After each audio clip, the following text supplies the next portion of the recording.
Features, and you're listening to Show X Live with Ken in a student accommodation all the way in Scotland, and Wayne in his white windowless van? Uh-oh, I better get out of here. Enjoy the show!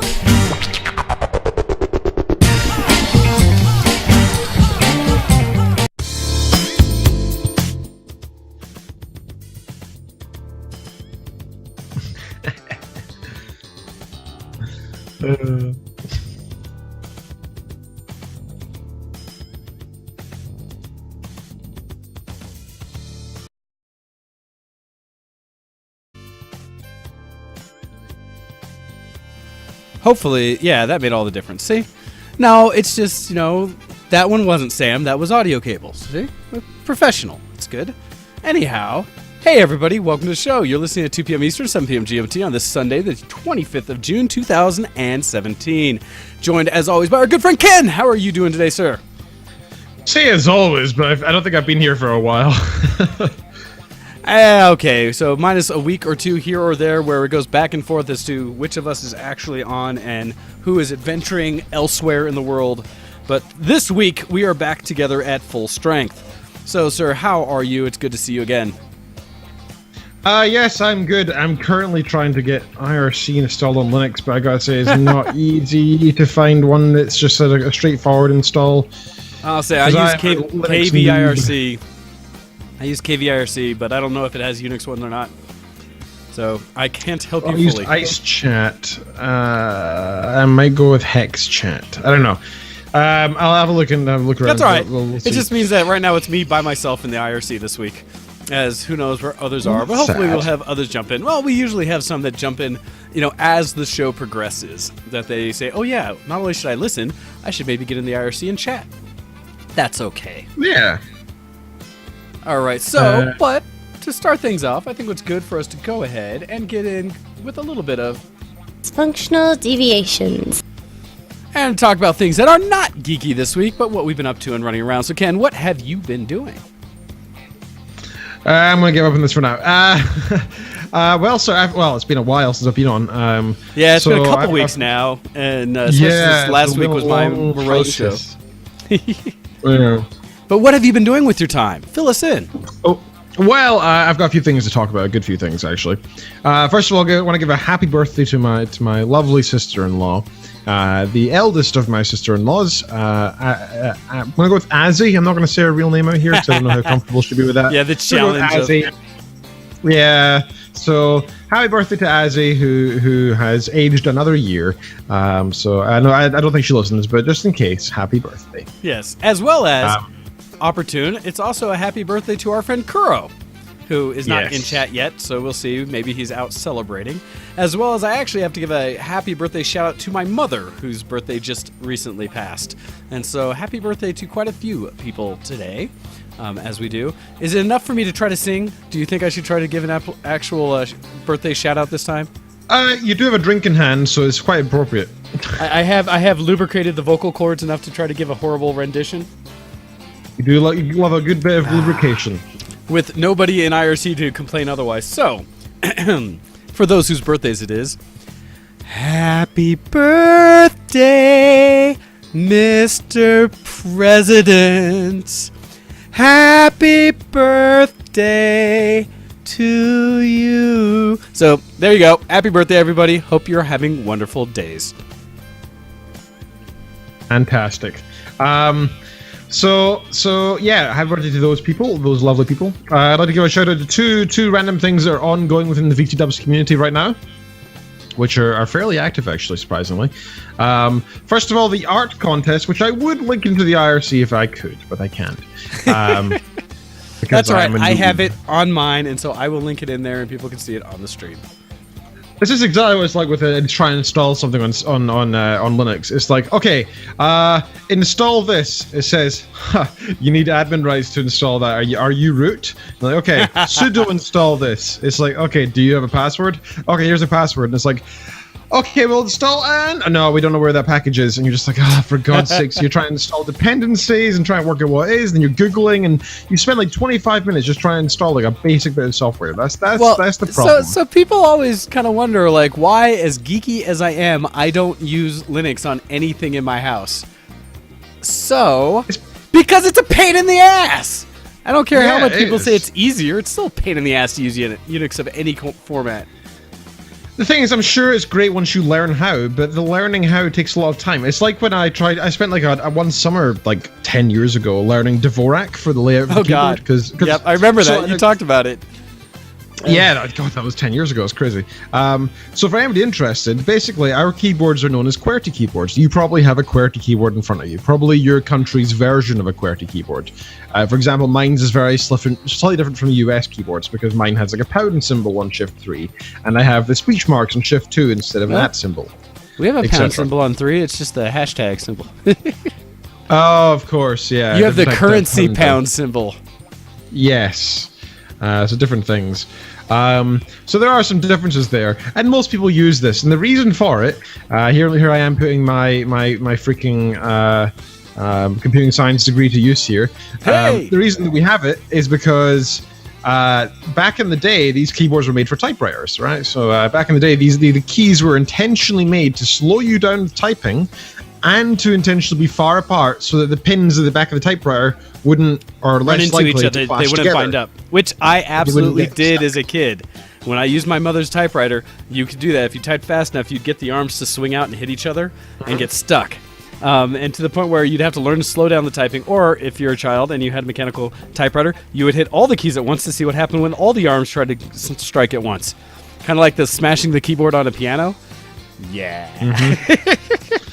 So yes, thus we went to the QWERTY keyboard because we figured out QWERTY was a way to slow down the processing in the mind for how quickly you could input things. Now that was when it first came out. We have in a lot of cases compensated and are still really damn fast typers, but Dvorak was, I don't know which one's considered the most optimal, but I know Dvorak's up that list.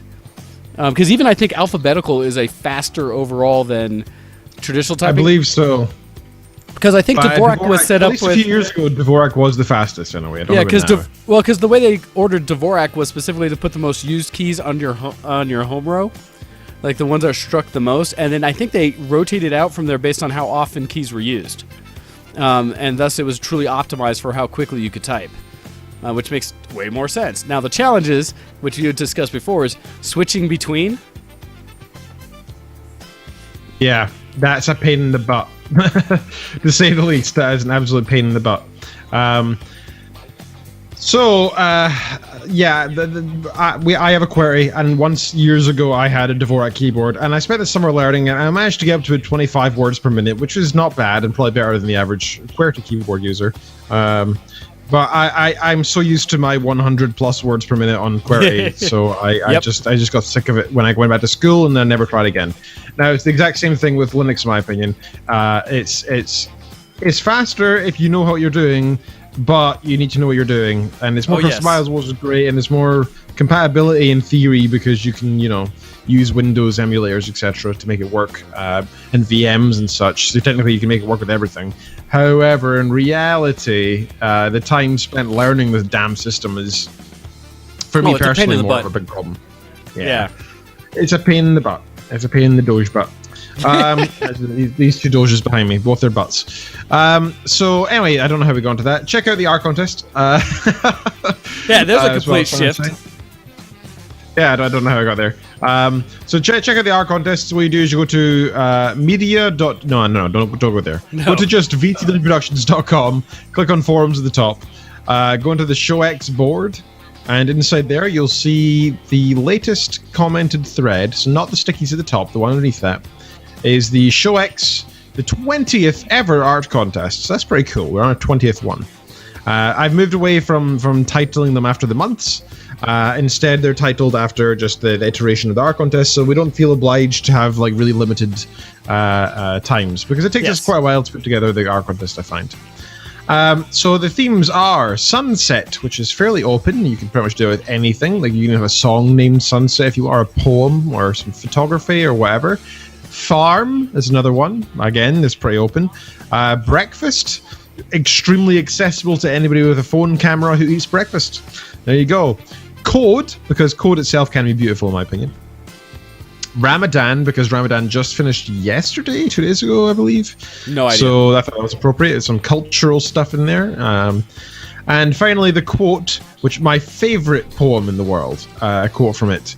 It says, "Do not go gentle into that good night. Old age should burn and rave at the close of day. Rage, rage against the dying of the light." By Dylan Thomas, 1914 to 1953.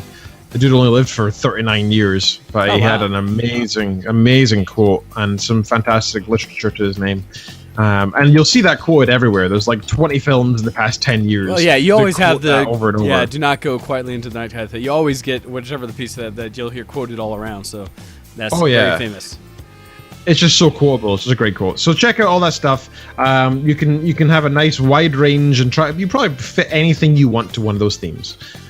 So go take part. It's ongoing until August 6th, and the only rule in place is my door opens by ghost magic. The only rule in place is that you can have a maximum submission of 3 pieces. So please do not post any more than 3. However, you can have multiple submissions within the same theme if you want to. Personally, I take the themes as a challenge to try different themes out. So it's up to you how you do it, though.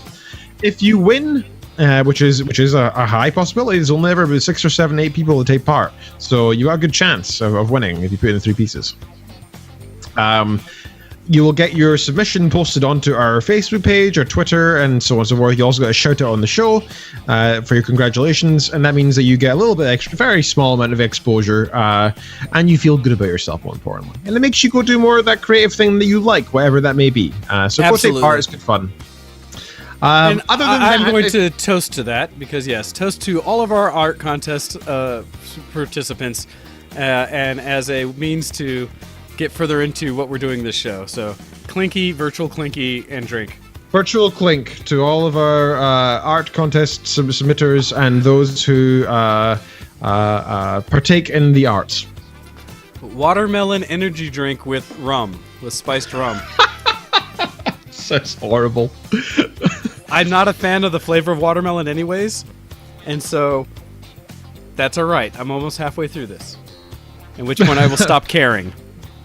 I'm just on cheap sherry, which is rather. It does that. No, are you kidding? What? That looks wonderful. That sherry looks total top shelf, not a plastic bottle. It is a glass bottle, and it has a cork in it, but it's only a half cork because it's attached to the lid. That's however, quality. 17%, so there's that. Isn't that all that matters? The other thing you can check out on our forums 35 is the writing thing we've got Story going on. time! Stories! Yeah, it's creative writing, and I gotta say, it's pretty good. So we should get more people to go into our creative, like you said, the writing part of the forum. That place, the Let's Write a Story. All right, tell us about it. Sorry, awesome. I am falling over my own tongue. So, the very first post that I put there was just a topic called "Let's Write a Story," and the first thing it says is 1 paragraph each, no discussing plot lines or ideas with each other, etc. Just pick up and go. You have to read the whole story before posting. There are no rules other than try and hold back on the explicit sexual content and swearing. Go. So I'm going to just read the last thing I posted in it because I was actually quite proud of my. I don't write very often. I'm no writer. My wife is, but You're not a writer, sir. Let me write. No, I'm definitely not. I am. Well, I am published technically, but it's scientific like research papers. So creative writing is actually dissuaded in these kind of things, right? Like, Yeah. I had a friend today talking about how she's writing a paper, and she was saying that she's quite got a bit of a flair for English literature as well, and she started writing that one of the other authors she was talking about flirted with the idea of this heuristic she wanted to use, and then she was like, "No, wait, I can't use the word flirted with because that's Sure you can. That's no. Flirted is a technical term. Flirted is absolutely a technical term. If you're talking about like social, like if it's a sociology research, you can flirt around with the concept of something. It doesn't have to be truly like facts and numbers. You would say considered, right? You wouldn't say flirt. That's a metaphor that you don't actually use it. So you'd say as they discussed or as they considered in this paper. So it's quite difficult to move between the two styles of writing, of extremely factual where there's no metaphor or whatever, then the kind of opposite where you try to add as much flair and flourish to it as possible. Okay. So I'm going to read a completely out of context random piece of it. Before you read the piece, is this a continuous story from beginning to end? Yes. Okay, so everybody who posts a part of it, you're continuing the story that's been written ahead of you, however it is you want to continue it. Okay, so with that, sir, please bring us up to date somewhat into the middle of this story. I'm not going to actually explain anything. I just want to give it. Just read it. No, just read it. Yeah, okay. Exactly 5 Earth years later, Ike poured the last of his whiskey into a faux crystal glass. He spends most of his days fishing at the lake directly adjacent to his abode. Not that he has much luck, mainly due to the fact there are no fish in that lake. But that didn't stop him sitting next to it, consuming store-brand beers and throwing out the line every few minutes for most of the sunlit hours each day. He almost imperceptibly raised his glass half an inch, paused for a moment. Grunting, he returned the container to his lips and poured the last of the liquid, that is to say, most of a tumbler full, down his throat. His eyes looked much like the material in his hand. He placed the glass down on the cheap wooden table next to him. His cabin for the past few years had been a little rough around the edges. Grass needed mowed, and weeds needing weeding. In the past 2 weeks, Ike returned to the estate and to a high standard that he used to be kept to. He had made it respectable. Everything was organized into boxes, clothes all washed, and all paper records left methodically sorted by year and purpose on his kitchen table. Today was different from his normal day. There was no beer-flavored water and no fishing, and more unusual, his drink of choice was a 237-year-old Scotch. What? Most goods are simply printed these days, but traditionally casked. Earth-made spirits are treasured. In fact, most are in museums or the pride of top bureaucrats' collections.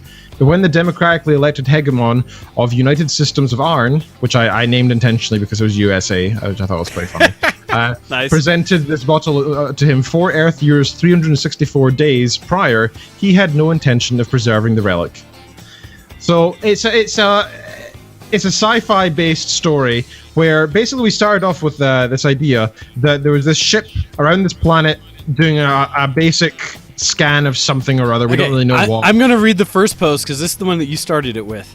Okay, sure. The RMX A80 class model ship disengaged her braces from the docking station. The engineer aboard gave the go-ahead, and the commander, a stern-looking, middle-aged man of vague Oriental descendants, nodded to the pilot. The Iathian Hawk had taken flight. The pilot queried, "Where to, Commander?" "Planet Tyr, Ansley." There was a gentle hum through the cabin as the generators warmed up. It was, of course, much more complicated than that. But the commander didn't like to get his mind wrapped up into the complex systems of the ship, not when such an important task was at hand. Dun dun dun! Yeah, exactly. You'll see the point that my post ended there, and it was intentionally saying anybody else can pick up what's going on, what kind of important task it is. All we know is that it's a type of ship known as the RMX A80, Iathian Hawk, and we don't know what that is. That could be, we have a commander, but that could even just be a general explorer, a science ship, an army ship, a navy ship, who knows what. And it was completely open. So we've had a fair bit of participation. We've had posts from Nunlift, El Campo, Tabaxian, Pusa, a lot of Tabaxian and yourself in there. And continuing on to the latest post, which was, as we reach into this page 2 of this from Tabby again, where just to end the piece he was saying, it goes with the statement of General Ike Ironton reporting for duty. Ike continued to stare straight forward. The hegemon smiled and took a step in and placed his hands on Ike's shoulders. Of all the people in this galaxy, you can still call me Paramore. Suddenly, the hegemon pulled Ike into a hug. It's good to see you too, Paramore. Dun dun dun. So it's a fairly open-ended, and we're intentionally trying to hand the. I don't know if when you were in school, they ever had this idea of when you were talking in circle time, when all the students would sit around in a circle, and only the person with the magical object, whatever that may be, could talk. We always had the shell that we pass around, and the only people with the shell could talk. What we're doing is passing a metaphorical shell around all the storytellers. Anybody can go take part. There's no competition, no judgment. Make an anonymous account if you want to, and so long as you follow the story in a vaguely similar way, just continue. It doesn't have to be. Yeah, it doesn't have to be good writing. It doesn't have to be fantastically spelled. We don't really care. So long as you just carry on the spirit of the story, it'll be something enjoyable for the whole community. And it's been nice because it's something that you can practice your creative writing skills without having to write a freaking book yourself. You can just go and write a couple paragraphs and see where the story goes. And it's nice to see your contribution. And who knows, maybe one day in 10 years' time, we'll publish it into a book, a non-profit book, and You know, all the authors will be credited. That would be cool, right? Something like that. Who knows? We never know what's going to happen with these kind of things. But I'd recommend going and checking it out. It's good fun. It's in the forums. We got a few things going on there, so please do go check it out. So I had a couple of random things I want to talk about this week as well. First of all, 2-3 days ago, about 6 a.m. in the morning. First of all, it's been a bit of a hot season here in Scotland past few weeks. We've had up about 25, 26, 27 degrees Celsius, which is 80 Fahrenheit, which is really hot for us, right? That's yeah, no, like, in Scotland, you guys are basically cooking, yeah. Where here, it's been in the like 80s and 90s almost every day. But we also don't have humidity, and we're not a bunch of pale Scottish people who are hiding from the sun under layers of fog and like things. So yeah, much different experience. We're hiding among the clouds themselves, yeah. So it's been fairly warm here, and as such, we've had the window open in our bedroom at night. And on this particular night, it was really warm. I was really struggling to sleep, so I opened the window all the way out, like so. It was like a 2 feet gap of windowlessness. So then out to the open air, and about 6 a.m. the other morning, both me and Kitten wake up to this noise. It was like, okay. And it was this. So we have these birds called Tits. I know it's funny. I know it's hilarious. Yes. What were the tits outside your window doing? It was a yellow tit. There was a yellow tit in my room, and that sounds. There was a yellow racist. Tit in your room. So a yellow tit flew in and it clearly got very. I imagine the in English translated to roughly crap, because it accidentally flew into our house, and there's also 2 big dogs that you can see next to us. Yes, I'll turn around so you can see the other one. Oh, I'm sure would take much interest in it. Oh yeah, a tasty treat flying around. So no doubt that it was quite startled. And the yellow tits are beautiful little creatures. They're very small. They're very sweet. Lovely little things. But I don't think they're their own family. I think all the tits are just named as tits, but you just name them based on the coloration of their breast. So you basically just call all the tits basically by their color? Yes, you do. I thought you were going to make a joke there. Yes. And why is this? What do I have to make? It is a built-in joke. Come on. You had tits fly into your house and like and distract you and wake you up. Flying tits. Could that be the name of this show, of this episode? I will name this episode right now "Flying Tits," just for you. Oh, thank you. Because it's not even vaguely bad. It's actually just talking with birds. Aviation. Okay, that's funny. So yeah, that was right. I've got tits all over my screen now. So for those who don't know, there are others in the room crafting that I'll talk about my thing, but yes, so I'm showing them all the tits on my screen now, and so it's funny because one of the pictures shows a great tit, a blue tit, coal tit, and a long-tailed tit. Oh yeah, they're actually very pretty little things. Like I love tits, dude. I love tits too. I do too. You just want to touch them, don't you? They look so soft. Yes, tits look soft. They look so very squeezable. No, I don't know about that. You have to be kind of careful. You don't want to squeeze them hard. It's just gently. Well, okay. It depends. Depends on the tit, right? Well, most of these tits are quite small. The ones that I sent you, anyway. Anyway. No, I see some bigger tits in there. There's some big tits. Oh, you said there are great tits, so. Well, there's one that they at least labels a great tit. That might just be an opinion. If you actually zoomed out, so what I did is I sent Wayne image search on Google of the word yellow tits. But if you actually scroll down, you'll actually see some bad images. Start running into actual tits, yes. Yeah. Not just the UK-based bird that is called a tit. Yeah. For those who aren't aware. They're adorable little birds. They really are. It's such a shame they got such a funny name. They're also endemic to central Taiwan, apparently. I had no idea. So the UK and Taiwan, that's where you find the best tits? It's true. Surprisingly. Okay, so we had one of those fly into the bedroom the other day, and funnily enough, in our like sleep-deprived state, as we woke up about 5:30, 6 a.m., well, Kitten decided that the best plan of action was to grab the duvet and pull it over her face.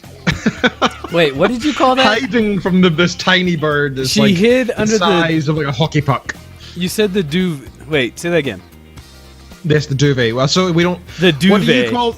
You call it a comforter in the U.S., don't you? Well, we can call it a comfort. We also call it a duvet, but we don't say a duvet. We say a duvet. Oh, it's because you say it wrong. No. We know that the UK doesn't know how to pronounce English. We know that. You use too many letters. I'm going to ask Google. I'm going to get Google to tell me how to say God, duvet. have Google Voice say it, or have it actually voice it. How it says duvet? Yeah. Oh, sorry. Duvet. Yeah, I found a YouTube video called Emma saying... Oh, wait. And Emma's... duvet. Duvet. She says it right. Wait, you said Emma as in what? Watson or something? Because that doesn't count. I don't know. It's a YouTube channel called Emma Saying. She just says words, I guess. Well, I was going to say, but if Emma's British, it doesn't count. It doesn't count. That's where English is from England, which is in Britain. But you guys do it wrong. Americans made English correct. No! We've corrected Simplified. it.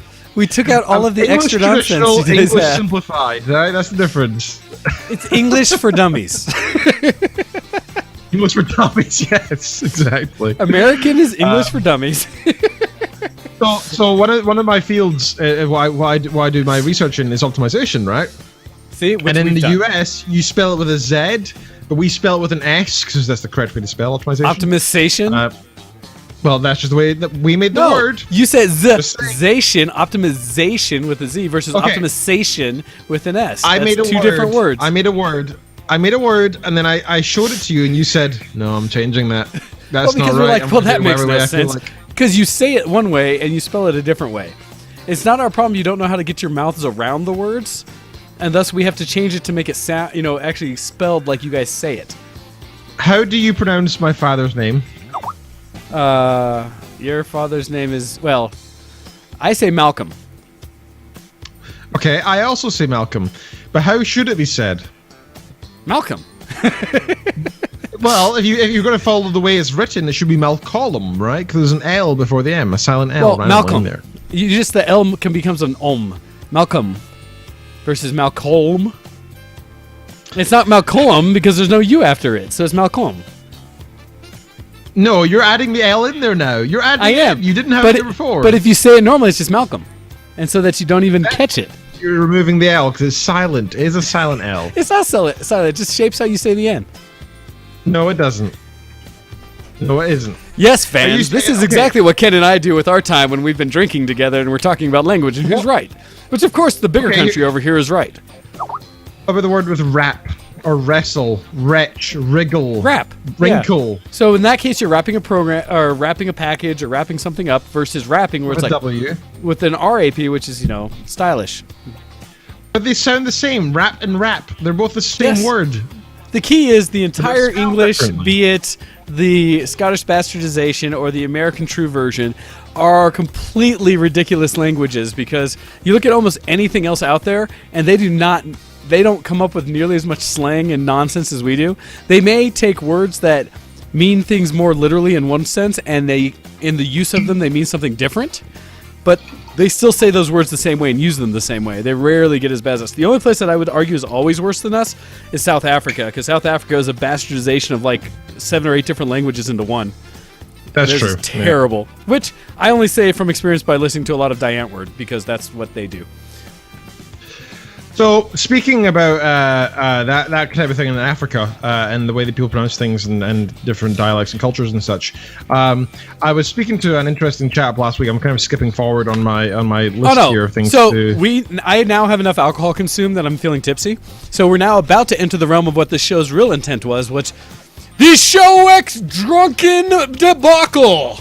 Brought to you by multiple forms of alcohol, in which case we can't really be responsible for the content of the show. So from this point forth, viewers, good luck. Fantastic. Okay, so what you were saying there about Africa and such reminded me of this thing I want to talk about. So I talked to this chap yesterday that I met at. So as you guys know, I was away for a week last week. I was down traveling to technology show. By my PhD sponsor that I can't really talk about. Actually, I can talk about this because there's no reason why I can't. It's BT's Innovation Week 2017. Yeah, it's just what you went BT, British Telecom, which is a huge telecom company. Wait, did you say Breast Telecom? British Telecom. Oh, British Telecom. Hey, we were talking about tits earlier, and it's Britain. I don't know. I thought it was Breast Telecom. I would have loved to have talked on this. Nothing to do with birds. No birds involved. British. It's funny because birds also means women. I was gonna say they don't have any cute. They don't have any cute ladies working there. Wow, that is a very sexist place. I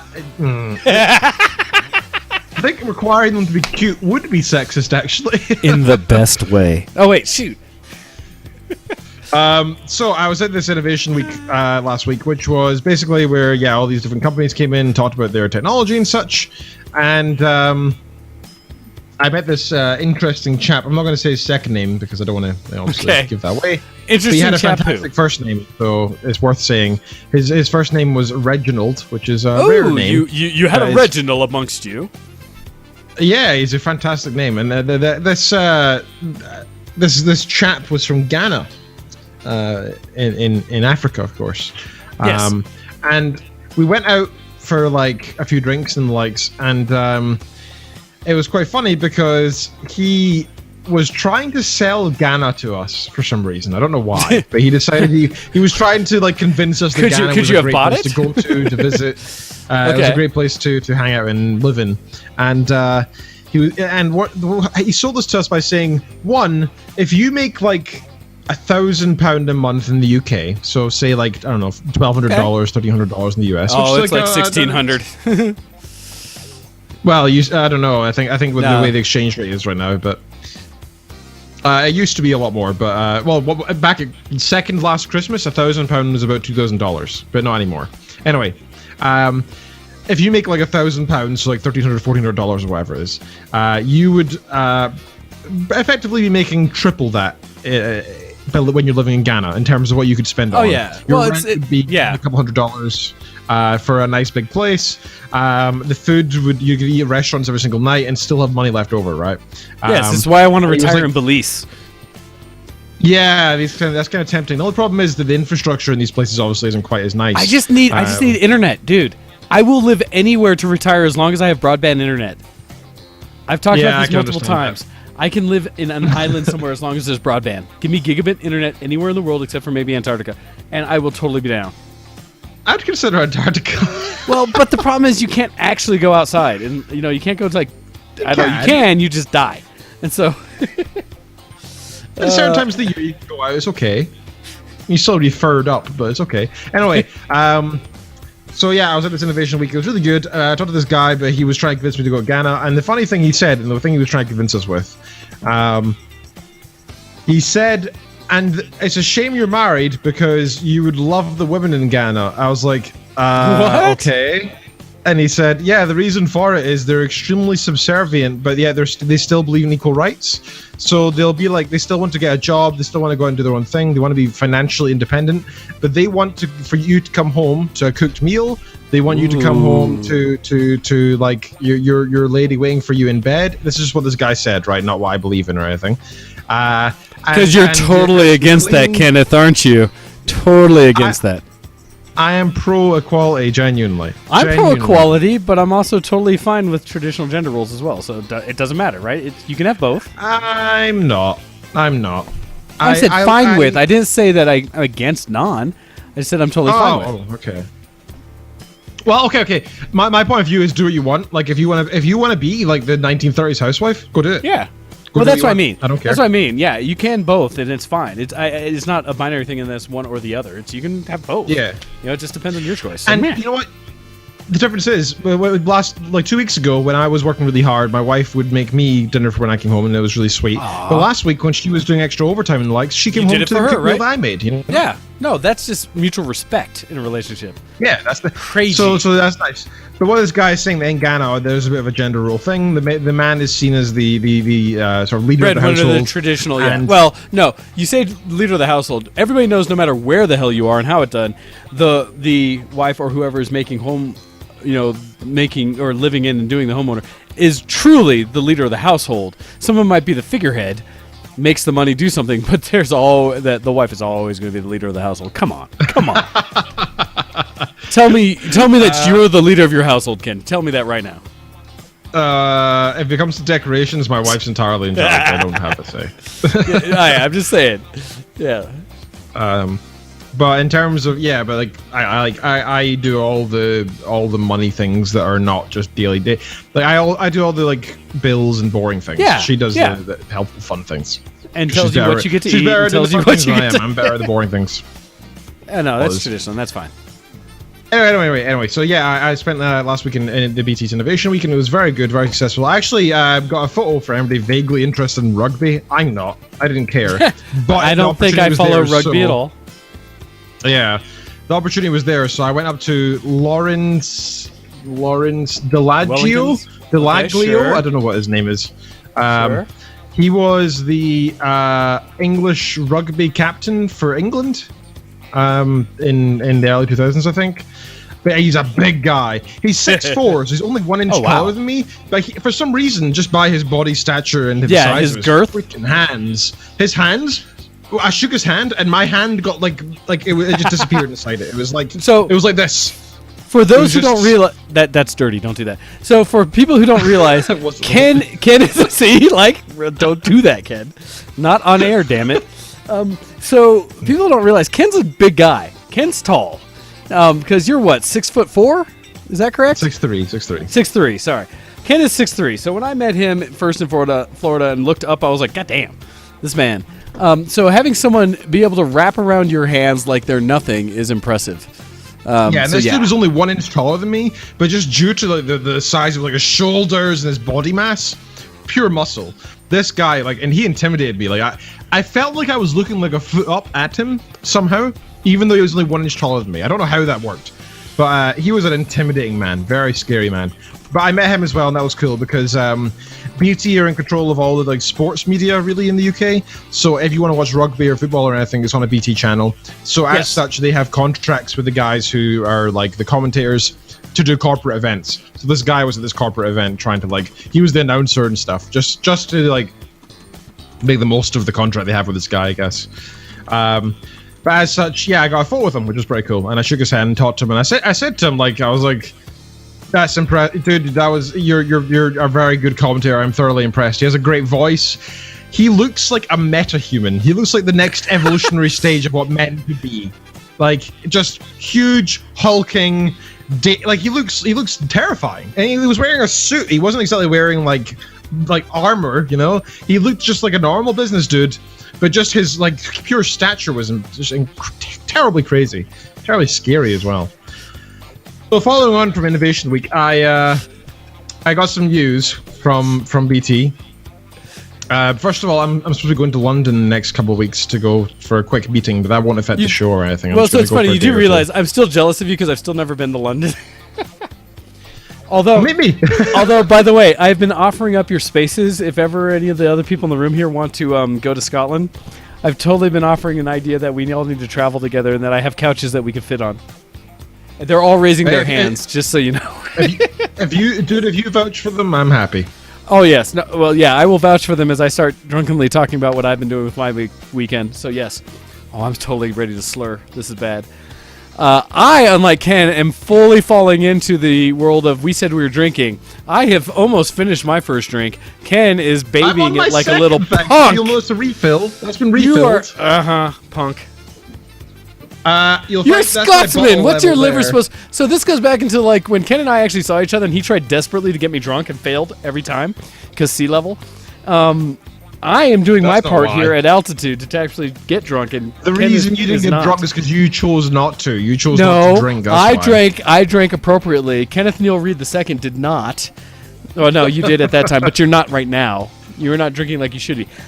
I am tipsy and am liable to say things that I probably shouldn't on air. It's a good thing that this couldn't be a mature channel. Anyways, I'll have you know I've probably drank more than you right now. So whatever. I filled this brandy glass up with more than half of just rum. You at 17%. Oh my god. Me at 35%, and yeah, try to catch up, sir. I'm doing well. I put 3/4 of a liter of it though. Of cheap ass sherry. Get real alcohol, get good. It's still alcohol. It doesn't matter what it is. It's sweet. It does matter. Anyway, so I received some news when I was down the BT. What did you receive? They've asked me to go down, 1, to London for a couple of days, and 2, they've asked me to go down for a month to hang out with them and do some work. So the approximate date is the 6th of August, which is the Sunday, through to the 1st of September. So that's 4 weeks. I'll probably come back for 1 weekend in between. But that means I'll probably miss at least one show during that time. While I'm there, I plan to do the show, but it will be on the laptop with the microphone, etc. that I'll bring this with. That doesn't change the fact that it's still going to be on crappy hotel Wi-Fi. But I will try and do what I can. I don't plan on missing just a bunch of shows. But just so you know, there is going to be some inconsistencies with the show and where we're doing it and such. So we'll see what happens with that. Further to that, that's a 4-week thing. But directly afterwards, so I come back on the Friday the 1st of September. On Sunday the 3rd, I'm flying down to Southampton, I think, to go to a training week for something to do with my PhD. So I'm actually going to away for 5 weeks in total. Southampton. Wow. So it's going to be a fairly crazy August, start of September time thing. So just please be aware that there is that coming up at some point, and it may disrupt the show to an extent. We'll try to prevent that as much as possible. I will be bringing 2 laptops with me, so if one fails, I've got the other, you know. But in the end, I'm still going to be away for 5 weeks. We'll see. Other things are boring to do with work. I've got my massive paper, which is a fairly big deal right now. I've been working on for a few months, due in 10 days, which is terrifying. Yeah. In fact, that's not right. It can't be 10 days. It's already 10 days? What are you doing? 7, 8, 9, 10. Yeah, it's 10 days. 10 days from today, which is terrifying. So I've been working on that pretty much constantly for about 4 weeks now, just due to the fact I've been working on other stuff that's been making me put this on the backbench for a long time. But honestly, I haven't played any video games. I haven't really done anything. Dude, I sympathize. I absolutely sympathize. I've been so busy lately. I've had a lot of people telling me that it's like, dude, are you going to play video games with us anymore? And I'm kind of like, oh yeah, I remember video games. Those were a thing, right? I remember when I played those. Well, there are 2 reasons why I haven't been playing video games, and that's only one of them. I'll get into the second one during the Geek Cred section.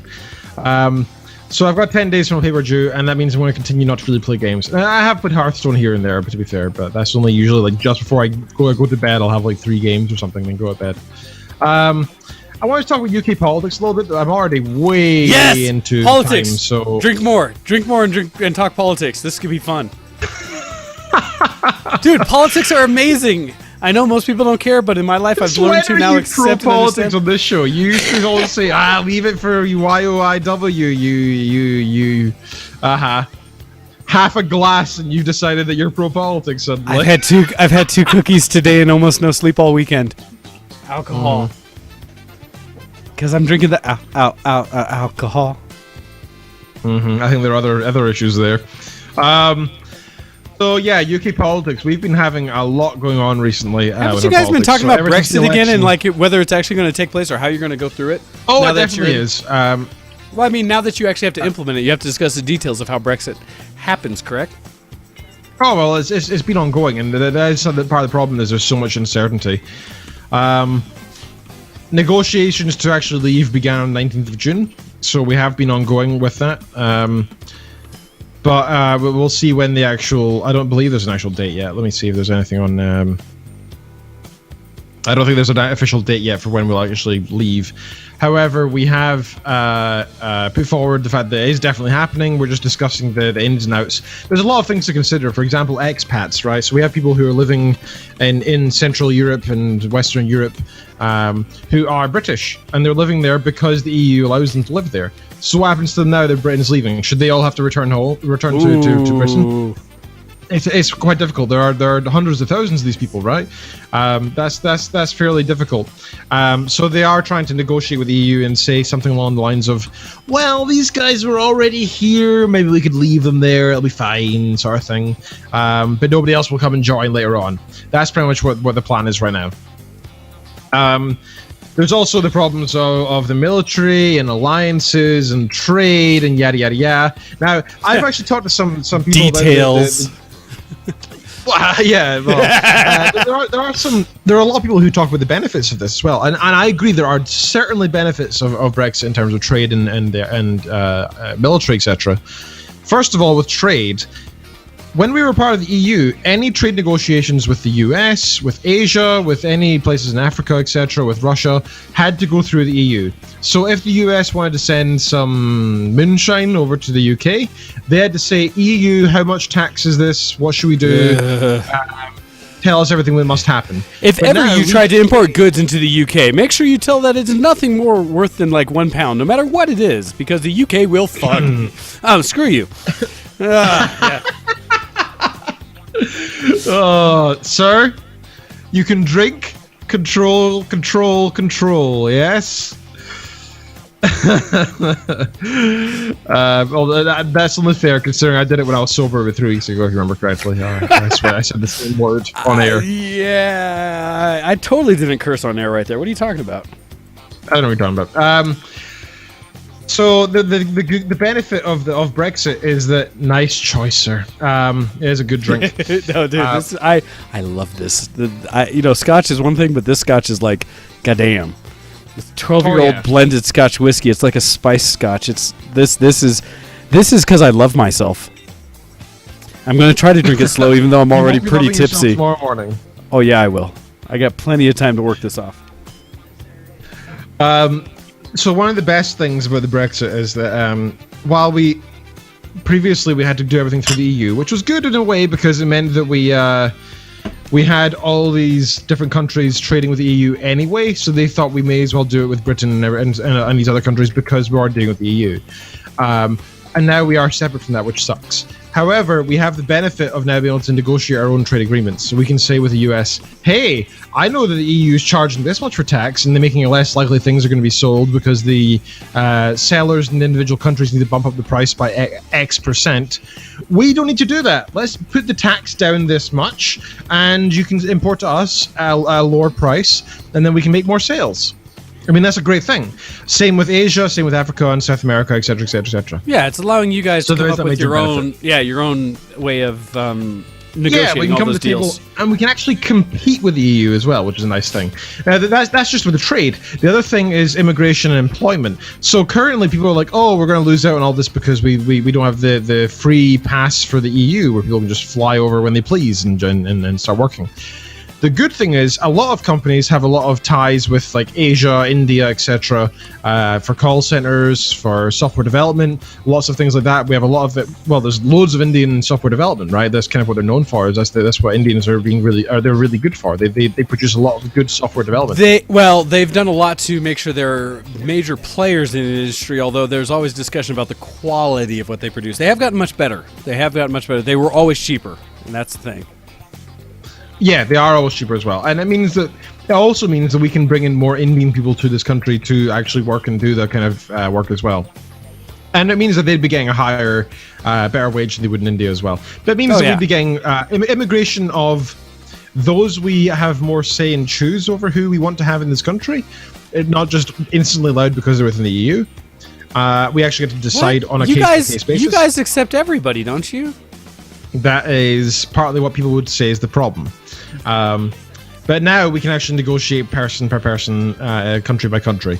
And it means that we're more likely to have better deals with places like Asia and the US, which is important because the US is one of our biggest allies, and yet because they weren't part of the EU, obviously they had issues.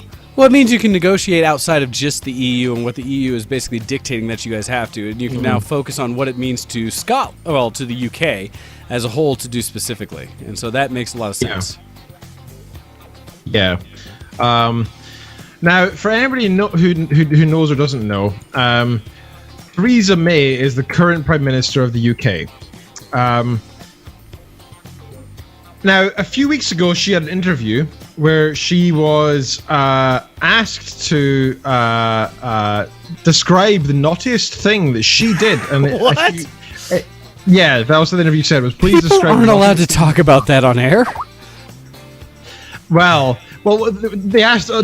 About a week later, somebody asked Jeremy Corbyn, the opposing leader of the opposing party, which was Labour, and he said, "Oh, I couldn't talk about that on air," which is like the appropriate response, right? You say I can't do this due to the fact that I can't talk about it because it's too naughty. That's the funny response that really connects with people and is humorous. Now, what Theresa May, the actual leader of our country, the Prime Minister of the UK, said was, "Oh, well, when I was younger, we used to break into this wheat field and run around." And that was the moment where she lost her connection with the majority of the UK's population. Because she could have been humorous there, she could have showed some sort of human emotion, but instead she panicked and tried to say the least possible naughty thing she has done in her life, which was breaking into a wheat field. Versus taking two fingers deep and accepting that it was actually fun. Yeah. Dude, I need to stop. Just... Oh, jeez. So the bad part is you sent me this damn link, Ken, and now I'm playing it. Why did you do this? Why you do this? I sent a link to Wayne, which is the link is. It gets faster and faster. Fuck. Or whatever. It's comewheatmay.com, which is COME wheat WHEAT May MAY.com. I haven't died yet. And basically, it's a very simple game where you play Theresa May in a wheat field trying to avoid the enemy Jeremy Corbyns. I only made it 897 meters. I did 1200 like earlier on. I'm drunk and it was my first time. As every good young person will say. There's been a lot going on with UK politics. It's been quite funny, and Theresa May has been falling out of popularity to the point where even in the Parliament in the past few days, Jeremy Corbyn made a speech and he got lots of praising throughout the Parliament. People were cheering him on, but when Theresa May did her speech, people didn't cheer. So there's the problem is right now. So for anybody who doesn't know, actually, I've not really updated what has been announced since the speculation of the last time I talked.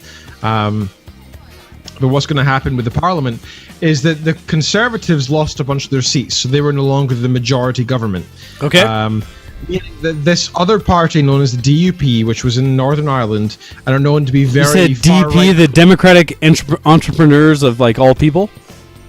Not quite. The DUP, which is the Democratic Unionist Party. Wait, what? And the Democratic Eunuch Party?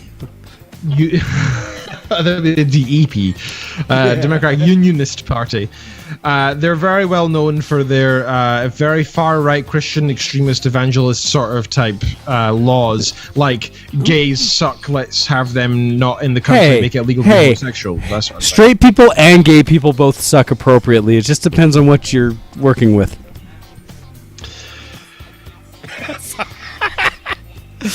I really hope my parents aren't listening to this show. I am in a horrible place right now. I'll have you know my family listens to every show. Hi there, Malcolm and May. Just letting you know I really appreciate all of your support and everything we've done with Show X here. You guys are amazing people, and I can't wait to see you in person again. Certain aunties of mine also listen. Hey, aunties. Hey, I'm just that crazy American guy. It's all good. Mm-hmm. This is why Ken and I had talked about doing a drunken show, and Ken didn't realize what the implications of that really were. I thought it'd just be us drunk but still doing a show.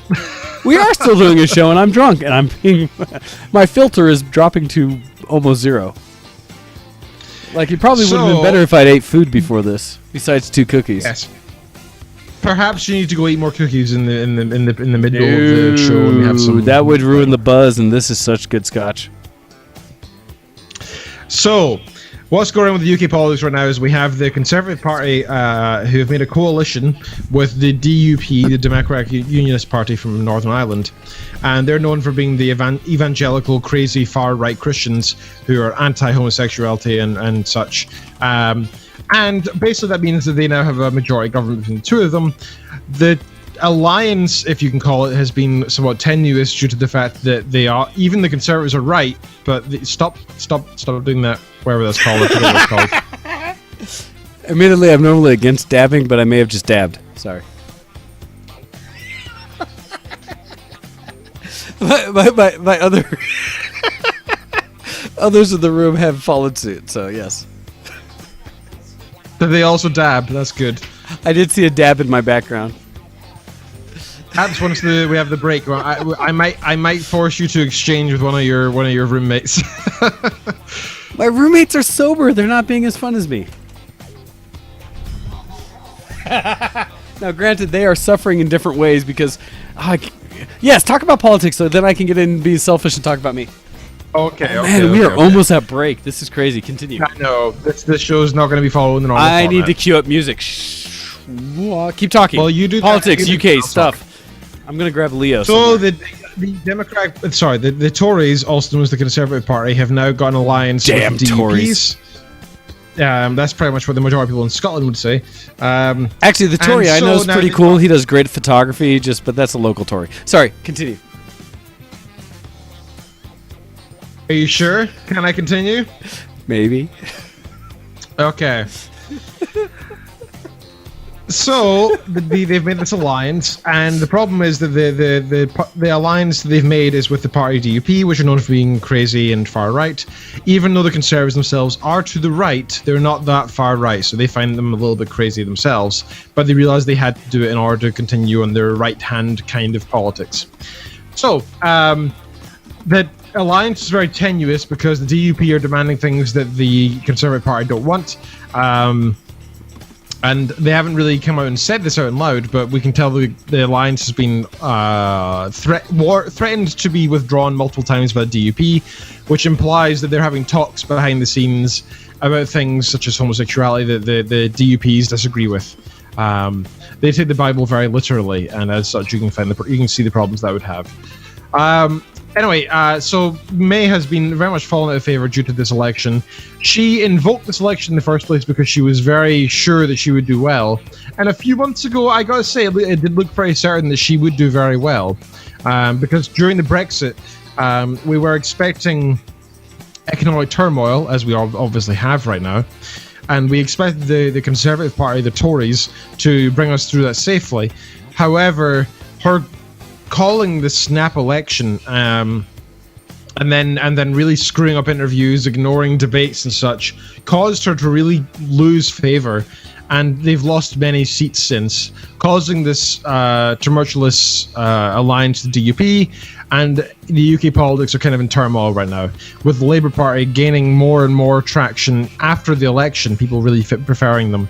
So we'll see what happens. It's a very interesting time in the UK politics. It'll be interesting to see how that goes. Moving on from this topic, myself and Kitten Features have been talking in the past week about moving to the US. Yay! Do that! I don't care where. Do that. I did bring up the idea of Colorado. Do it. And she do it. Do it. And the problem is, as much as great as that would be, it would really only be to be able to hang out with you. It wouldn't really be for career. What? Come on, hanging out with me isn't hanging reasons. out. No. Isn't hanging out with me enough? Come on, Ken. Be honest. Having an income.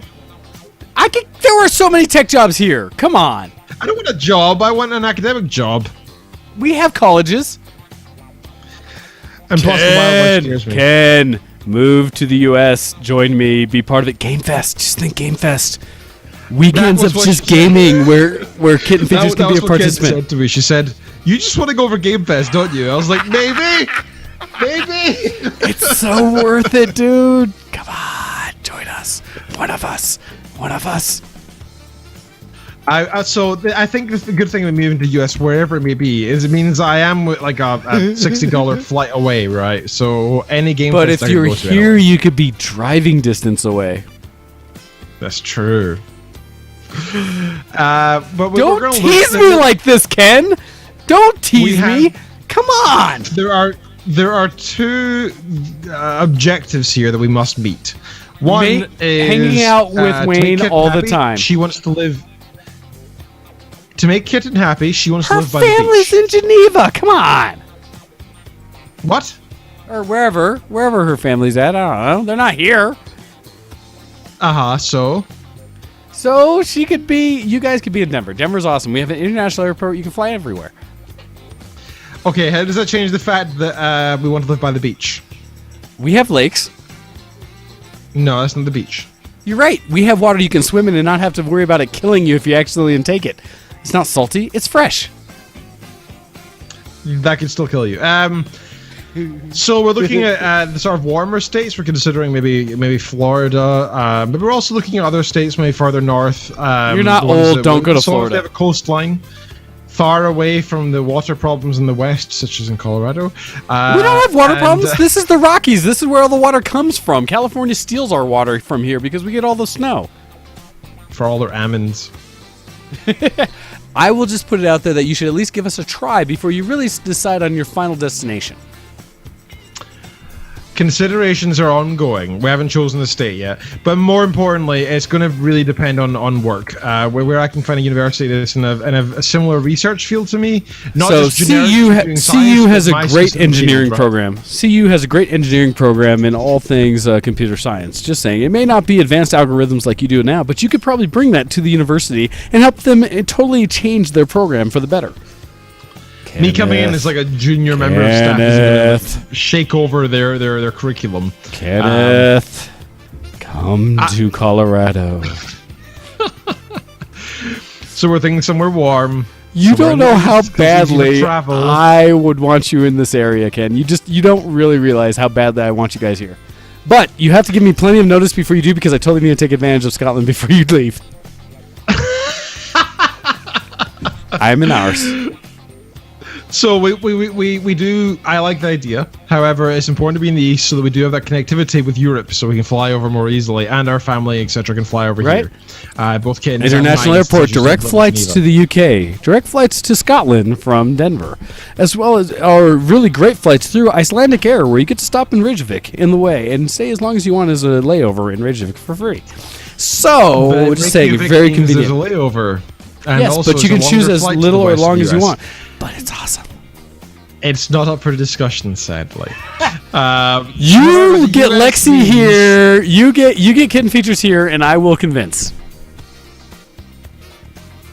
Let's wait till you're sober. So I can do it drunk. Is the plan, though. So we're thinking somewhere in the east, next to the coast, and obviously somewhere that is appropriate for my job. So that's ongoing. It's going to be approximately 2 years till that happens. So that is your countdown for visiting Scotland again. Is 2 years. So you have 2 years to come visit again. And now that I have a car, I'll happily drive you around and then go do fun things. Okay, I am down for that. I don't think I can travel to Scotland this year. I could if I convince other people that it's worthwhile. Because I have people who have some kinds of things in the flight industry that might make it easier. My challenge is time off. Yeah, that is problematic. Anyhow. Cancel. But Scotland. Oh. Anyhow, continue. Sorry, sir. My tipsiness has made me totally unable to focus at this point, where I'm just doing random nonsense that I find entertaining. So the final thing I wanted to say was just follow us on Twitter. So I've actually been using Twitter quite a lot recently due to the fact that I have no other form of entertainment, and it's a very quick way of enjoying what's going on in the world. My favorite person to follow right now is Shoe on Head. That's Shoe on Head with the on has a 0 instead. She's very much an advocate for true egalitarian equal rights between the genders. She's very pro transsexualism and the likes, and she's very interesting to follow because she aggravates her foes and it's funny, and she's also shit out. I do recommend following her on Twitter. I also follow Armored Skeptic, etc. Those guys were through a VidCon this past week, which is what was that noise? No, that was me just pinging you with stuff that I'm not going to say on air. So VidCon, it's interesting because my friend Presley Alexander that I've talked about from Act Out Games is at VidCon because she's a guest there, and I actually need to follow what she's doing at it because she's amazing, for one, young child and such, but she goes to VidCon and she's actually a guest for like all YouTube stuff as one of the up-and-coming child things. So not that I haven't talked about them before, but please go check out actoutgames.com or, Act Out Games on YouTube because that's her daily blog and she's amazing. So check out Presley Alexander there. So VidCon is like the YouTube conference sort of thing where they just hang out, and it would be a lot of fun. They were all hanging out and doing lots of cool stuff, and there was lots of interesting and funny. I don't want to say fights because it's not quite accurate. Let's say drama between Anita Sarkeesian and Sargon. Oh God, not Anita. Not Anita. Yeah, hasn't Anita gone away by now? Aren't we done with Anita? Come on. Oh, hi, I want to make another depression quest so everybody will feel good about me because I'm just going to, make a horrible game, but it's about issues that people care about, so therefore you should love it regardless, even though it's a crap game. Wasn't that made by Zoe Quinn. I don't think that was. Oh, was Anita that the? Sarkeesian. I don't know. Anita's regardless is terrible and useless, and nobody should follow her. Regardless. Well, Anita Sarkeesian does. She is herself. Okay, here's an obvious problem. At the panel at VidCon, it was an anti discrimination type panel, where they talked about like trying not to discriminate against people, trying to have pro-feminism, etc. And then Sarah Gunn-Avad attended and was sitting in the front row and asked a couple of questions and the likes, which were completely legitimate, normal questions. Okay. And she responded by calling him human trash. So a panel where you're talking like anti-inflammatory comments. Yeah, she's going to turn around and comment with complete. Yeah, it's completely opposite, and it was funny to follow on Twitter. So I following these guys on Twitter will make your day much more funny and full of angst, online angst. Yes, I was going to say she is such a troll. I don't care. I try to follow and give her benefit of the doubt, but the more I watch, it's like you are just making money off of people's impression of things, where you're really not adding any benefit to the industry. She's such a troll. You know, because she purposely would come up with things to hate on that all of us love and accept for the thing that is gaming, where the industry was and how we've gotten to where we are today. And she would just make a bitch fest about it because, oh, I'm sorry, the protagonist of this, which is a big, yoked at male whatever, is not a female, and so therefore we must hate it. If it was a female, unless it was wearing like entirely covering clothing that so that you can't even tell whether it is or not, right? Otherwise, it's sexually appealing and therefore sexist. So women are only allowed when they follow Shariah law, apparently. Anita Sarkeesian. That is the only time that they're allowed in video games, and that's the dumb thing. She truly to be true equality, you should be women can wear what they want, whatever they want, because it's actual empowerment. Decides to wear something vaguely revealing, that's their choice. It's empowering. Don't take it as something that's against anti-women. Okay. It's not. It's pro-women to do that. That's giving them the freedom to do that. I have to stop it now. I have to stop, because if not, I'm too drunk to not say some honest things that'll just piss the entire world off. So I'm going to stop. Anita, I am not a fan. With that, we've been that is everything in my dysfunctional deviation. We haven't yet had time to get onto Wayne's, and we will do. That's right. We're going to take a break. We should take maybe a little break here. We're going to take a break. We're going to listen to Leo, because Leo's the man. And I put that in the wrong place. No, I didn't. No, that's good. Okay. So we're going to listen to Leo. We're going to listen. So the song I queued up is Leo's version, his metal version of somebody that I used to know, and specifically did this because in this weekend that I've had that I'll talk about after the break, we shared a lot of videos in geekdom amongst this little group that I've been hanging out with, and one of them was the remake of this song, but it's the Geek Star Wars version, which is the Jedi that I used to know, or the movies that I used to know, which is amazing if you haven't seen it. It's a complete recreation of the original video, but with the idea that it's essentially Anakin complaining about what George Lucas did to him with the prequels. So based on that, I'm going to play this song, but hopefully y'all enjoy. So we'll be back shortly after this break. You're listening to Show X on VTWProductions.com. Wayne is more than a little tipsy, and sorry, you're going to have to deal with that. But we'll be back right after this. Thank you, Ken. Send in your emails to showx@vtwproductions.com.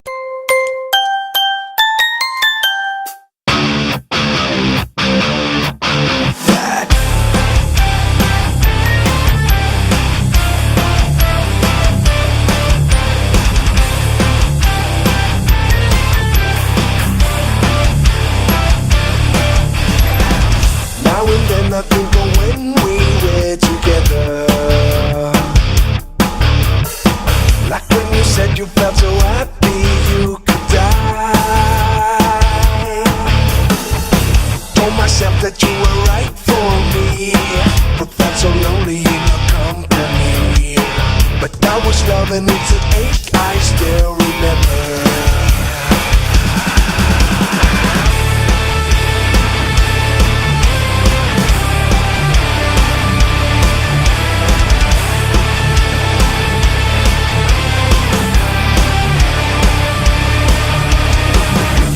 Addicted to a certain kind of sadness, like resignation to the end, always the end. So when we found that we could not make sense, well, you said that we could still be friends. but I'll admit that I was glad that it was over. But you didn't have to cut me off, make it like you never had things, that we were nothing, and I don't even need your love. Treat me like a stranger and I feel so wrong. No, you didn't have to stare up so loud. Have your friends collect your records and then change your number. I guess that I don't need that love. Now you're just somebody that I used to know. Now you're just somebody that I used to know.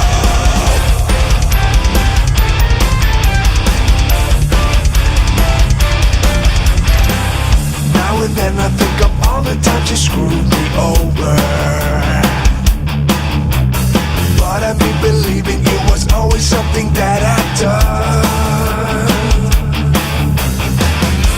But I don't wanna live that way, reading into every word you say. You say that you can let it go, and I wanna get you hung up on somebody that you used to know. But you didn't have to cut me off, make it like you never had things, that we were nothing, and I don't even need your love. Treat me like a stranger and I feel so wrong. No, you didn't have to stare up so loud. Have your friends collect your records and then change your number. I guess that I don't need that love. Now you're just somebody that I used to know.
But you didn't have to cut me off, make it like you never had things, that we were nothing, and I don't even need your love. Treat me like a stranger and I feel so wrong.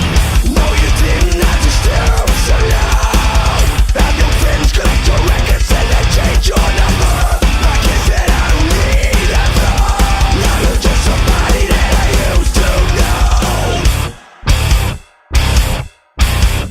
Now you're just somebody that I used to know. You're listening to Show X on btwproductions.com. Hello, Ken. How's it going? We are back from the break, and it is time to listen to more Show X, but it's my turn now. Oh, this is going to be bad. I apologize ahead of time. Anyhow, we are continuing with Dysfunctional Deviations, because although I think we're in currently Geek Cred music, that doesn't matter. So, what have I been doing that's not been geek? Hey, Ken. How you doing? Yeah, we got through all yours. Okay, so Yeah. this is geek related, but I'm still going to talk about it now because Steam sales. It is summer Steam. There are discounts, everybody, people, and the nice thing is Steam and Valve is no longer doing gimmicks. They're not doing little weekly BS about what might be on sale this moment versus next, and the little I forget what they're called, but those promotional things that would hit for a moment you had to watch constantly. They just have sales for I don't know how much longer they will have, but they're pretty good sales. Challenge is, personally, I already own everything I probably need to ever own, and so I'm not benefiting from the Steam sales. I have 2 things in my cart that are maybes because they're VR related. Or one is Shadows of Mordor because it's $5. I can't even play games right now, but I want them all. So I can't now because I look at my Steam list and I've got let's see, games, if I look at my actual library, it has listed, now some of them are not, but regardless, it says 411 games. I have 411 licensed things on Steam. WTF, what can I ever do with that? It's too dang many. So I may, because it's supposed to be a great game, it's like $5 right now, get Shadows of Mordor. I may get VR Pinball FX2 because it's pinball in VR and I want to show off more VR. Beyond that, I really can't do anything else because I already have bought all the Steam sales in the past. But Steam sales are going on now. There are good deals as always, and find something that you love. If you liked a game and you haven't played a newer game recently, go to Steam because they have sales. The beauty of Steam sales, and thank you, Val, is that they've pushed the industry, so you can find equal sales on the Oculus Store right now. You can also find sales on GOG.com. You can find sales on GreenManGaming.com and probably a multitude of other locations. So by all means, if you like video gaming and you're on the PC, sorry, Matthew, then by all means, do it on PC, do it on Steam, and get a ton of deals. But have to bring that up because they're all over. We have had on social media, on Facebook and such, people like Pause and a few other labels. Oh, I just deleted something. Sorry. Some things about potential what could be good for Steam sales. And I want to go back and find this post because when it first kicked off, I think it's only been a couple days now that the Steam sale's been going on. But where is it? There were some suggestions as to what some of the great deals could be and some of the things that people have brought up or saw that were actually really good deals and that you might want to pick up because they're great games. Some people's like Dean on our VTW Versus the World Gaming channel on Facebook said he's picked up Brothers, A Tale of Two Sons, Enemy Front, Homefront the Revolution, and Sherlock Holmes, The Devil's Daughter. Also, we've seen, and I'm trying to look for Pause post because I know Pause posted one where he kind of said all the games he recommends for people to pick up on sale. One of which being like Doom, because I think it's like $15, and the Doom game, if you haven't played the new one, is amazeballs. I'm still waiting for the game that everybody's been playing recently online that's in beta officially, but it's still a pretty good game, which is PlayerUnknown Battlegrounds, which is still currently $30. But I'm really waiting for a Steam sale on that. It looks lots of fun, though. Have you played that yet? I have not played it. I do not own it, but I know a lot of people do, and they've been having a blast with it. And so I'm trying to. I absolutely encourage others to play it. Can we talk a little bit about this? Because I think it's a cool game idea. Let us talk about There's Underground Unknown or so on a server, and you all start off in random places, and certain places have some weapons, and you start with some equipment and like. Essentially, you airdrop in. It's a modern shooter that's both third person or first person. You drop into an island that has all these areas. You have a certain amount of time before essentially a radius closes in, all Hunger Games style, that forces people into a center point to battle. Throughout the process, there are, like you said, loot items throughout the world that you can gather, be it armor, weapons, or various things like that. Oh, Sam, I am going to be pissed at you for you skipping and doing stupid things here. Stop that, Sam. But in doing so, you're able to then gather all these items to try and improve your survivability and allow you to take out enemies. Sam, stop it, Sam. I'm going to hurt you. So real quick, for those who are listening into the audio stream only, because the YouTube is not affected by this. My people left me. They're going to go eat without me. I hate them. I'm going to restart Sam real quick and see if it won't give me a little bit of leeway in playing it. You're right, Ken. I'm basically going to just have to pull the actual audio files from YouTube anyways. Oops, that's not what I wanted to do. And Sam, I know, Sam. I don't know what it's. I will give it one shot of actually reinstalling it before I completely bury it. But PlayerUnknown, very popular game, and essentially you get into squads of, I think it's maybe 4, it might be higher, but I know of at least 4 people. And in that, thank you very much, Earth, for posting the pause recommendations in IRC. But that in PlayerUnknown, you play as a squad coming together and trying to basically be the last squad alive. And so, like I said, Hunger Games style, that everyone kind of fights their way towards the center, and the center point of the radius that encloses each time jumps every time it closes in. So it's not like it's always the one center point, you just keep working towards the center. Every time it reduces, it can recenter itself anywhere within what's left of the map. So you always have to be aware and be willing to jump in. With that, though, if you're outside of the area when it closes in, you will die. And so you'll just naturally lose health if you're outside of the wall, kind of the virtual wall of death that comes in. So it's forcing everyone to be corralled into one space and to then basically kill each other to try to be the last men standing, the last squad. I've heard very good things. It's a very fun game. It's one of the ones that when I talked about my friend Ben before he passed away, one of the ones he was trying to get everyone involved in because he was having fun with it. So it's definitely one I recommend. Ken, your thoughts? What do you know? I've never played it, however, it looks really cool. I've seen loads of videos uploaded around the internet of the different stuff that's been produced on it, including funny events.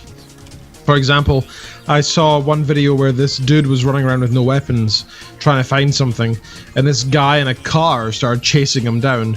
He ran into this random like hut in the middle of nowhere, and like closed the door behind him, and the guy just stood outside the door waiting for him to come out. Every time he'd walk towards the entrance, the dude in the car would drive forward. So he was like, I'm stuck. So he waited for like ages, and he kept opening and closing the door, and eventually the dude in the car drove really close to the door. He closed the door, the game glitched, the car started like jittering because it was both inside the hut and not. So it started taking damage from like effectively crashing due to the speed, due to the whatever failure in coding, and exploded.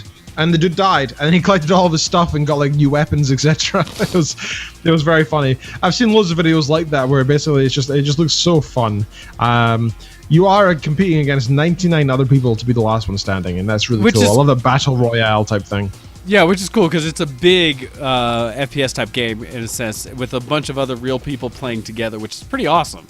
I mean, that's the kind of game we've always wanted to experience, where we're all playing competitively against each other, and yet also cooperatively with a small squad. So it sounds amazing. I've only not picked it up because I don't have time to play video games. Yeah, same here. But it looks really cool, and anybody who has checked out, please send us an email to showx@productions.com. We would appreciate it. Yes, and I do know a lot of people. I think most people I know have been playing on a Discord channel, but you can also play in the course of the TeamSpeak, because we love people to hang out in the TeamSpeak. But yeah, so PlayerUnknown is kind of one of the big popular games right now, and one that I know a ton of people are enjoying. To follow up on the Steam sale, as Earth has posted in the IRC, for those who aren't watching in, essentially that I think it was Pause made recommendations that things like Doom, which is $15 right now, and it is an amazing game. Brothers of Tale of Two Sons is $1.50 right now. This War of Mine, which is also an outstanding game, although a pretty heavy subject, is $4. Hotline Miami for $2.50. Metro Redux bundle, which is $7.50. And Metro series is awesome. Post-apocalyptic Russian. Really good, well worth playing. Really good, yes. $7.50 for that. Wolfenstein: The New Order is $10. Super Hot, which is awesome, is $15. If you have VR, it's even better. Subnautica for $10, another VR game. Alien Isolation for $10, another VR capable game. Thumper, which I don't know that one, for $12. 7 Days to Die, which is something we played on our servers, for $10. And Dark Souls 1, 2, and 3 that are all on sale. Thank you very much, Earth, for sharing that with us, because Steam sales are awesome. Why not have more games? So throwing that there. Yeah, everybody. so I got an email from Steam that said, "Hi Ken, 78 games on your Steam wish list are on sale." Oh my god. So I had like 22, crap. But gosh. Yeah, well, it's annoying because it's so funny that you're told, "Hey man, that stuff that you have intentionally chosen as things that you want to one day buy are now all reduced in price." Hey, and you could totally buy them now. Oh, crap. My first thought is like, why did you do this to me, Steam? Why do you do this? I don't want to buy these games. I don't want to buy these things that I've written down that I want to buy. How dare you say that? Why would you do that to us? Exactly. Ken, could you please talk about the Steam sales for a moment? I need to run upstairs real quick. I'll be right back. Sure thing. All right, I'll be right back. Thank you very much for covering. I apologize. I'll be right back after this. It's fine. So the top sellers on Steam is something we should talk about. We being me. So if you look at the top sales on Steam, and that's easy for me to do since I'm on SteamOS right now. It's inbuilt to my damn system. First of all, number 11 right now in the top sales is Rocket League. For those who don't have it, please go buy it. It's £9. It's like $12 or something right now. It is a really nice game. It's so much fun. It's multiplayer. It's great. So many collectibles, to the point where every single match you collect something. That makes you feel like you're doing something worthwhile.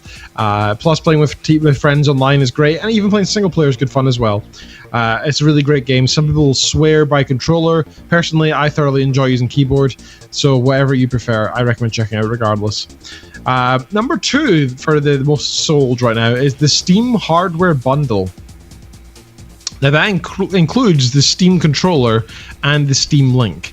Now that's important because Oh God, why is it auto playing? Stop. So the Steam Link is a very important piece of kit because it allows you to connect your computer through Wi-Fi. Oh, cancel. Shouldn't say that C word. Thank you, Ken, for being amazing. It's no problem. I'm almost done. It connects your computer to your Wi-Fi, allowing you to. Are you talking about routers now? What are you doing? I can't say the word that starts with comp and ends with uter because my Amazon because a certain device locally will take advantage of you and start saying, "What would you like me to do, Kenneth?" I'm sorry, I didn't mean to. Okay. I'm going to stop our Steam sales discussions because I'm going to totally take over and I need to talk more Dysfunctional Deviations. Even though our music says that we're in Geek Cred. I know, I'm sorry, but I have to do this. So for those who don't know, this weekend, and unfortunately all my friends are upstairs now making tea. They didn't actually leave me. They're making tea. I had an adult sleepover this weekend. Kinky. You'd say so, but unfortunately not. That would be fun, but no. What it is, and it was kind of a discussion that I think Ondina and I had. So Zenko Akko Cosplay, which I've talked about in the past, the ones I've done the Tales of Hysteria group with, because they're awesome, have been a very amazing find of mine locally. It's fun because I get to gush about them since they're upstairs and they don't hear it now. They're the ones who are back in the corner, but they're upstairs making tea, so I get to talk all good about them without them getting all red in the face. They're super talented, super fun people. It's been a long time since I've had friends locally that I've been able to really just geek out with and kind of hang out with, and we're dealing with it in almost a childlike way. They came over, so Friday night, Saturday night, and hopefully at some point they may go home tonight. We'll see. They've been at my house this whole weekend. Essentially, we've been doing costuming, helping one of our friends hide, get a Sheik cosplay from, I want to say Ocarina of Time, whichever version had the first Sheik. Not the Smash Brothers version, but the actual game version of Sheik together. And so we've been going to stores, getting leather and things like that to make a costume together. And just in generally trying to help each other, as well as 3D printing and some other geek stuff that we've been doing. But we've had a whole weekend where, jokingly, I think it was Undine and Matthew, so Zenko and Akko, who together had mentioned, like, wait, is this what it's like to have real friends when you hang out and just do stuff all weekend? And apparently so. Because they've come over and we've basically gotten food, just hung out at my house, watched movies, and done stuff all weekend, which I haven't done in I don't know how long. It is weird to have like a no-crap, friendly hangout, stay up all night, do stupid things kind of weekend. I don't know the last time I've done that, other than at conventions kind of forcibly. But this is actually with my friends in person, and so it's been phenomenal. I've really enjoyed it. I can't express quite enough, and yes, I am tipsy, and I know that, but I'm trying to focus, how cool those people are that are upstairs right now. Especially because they can't hear it, so they don't know I'm gushing about them. But they're really awesome. That's sweet. The truth is that, like, humans in general, we require socializing. Even those introverted do require. We go crazy without it. And we enjoy it at times. And the fact that you're doing it in the sort of setting that you really enjoy is fantastic. It means you get to really enjoy. It leads into something that Zenko Akko's actually been very big proponents of, which is there's a website out there called 16personalities.com. Basically, it is a cheap, light version of what is famously the Myers-Briggs personality type discussion. Something I've never done. I've never participated in. I've never actually been tested for what my personality type is. Zenko Akko are very big about listening and learning and observing things, and in doing so, they've actually used these personality tests in a positive way where they've been able to see how it actually makes sense and works with a person. So I gave in, and all of us have basically taken this test. So I don't know if you're aware of it, if you've ever done a Myers-Briggs, Ken. No. I do recommend it's 16 personalities.com to go. It's a couple pages of questions, but it's worth taking.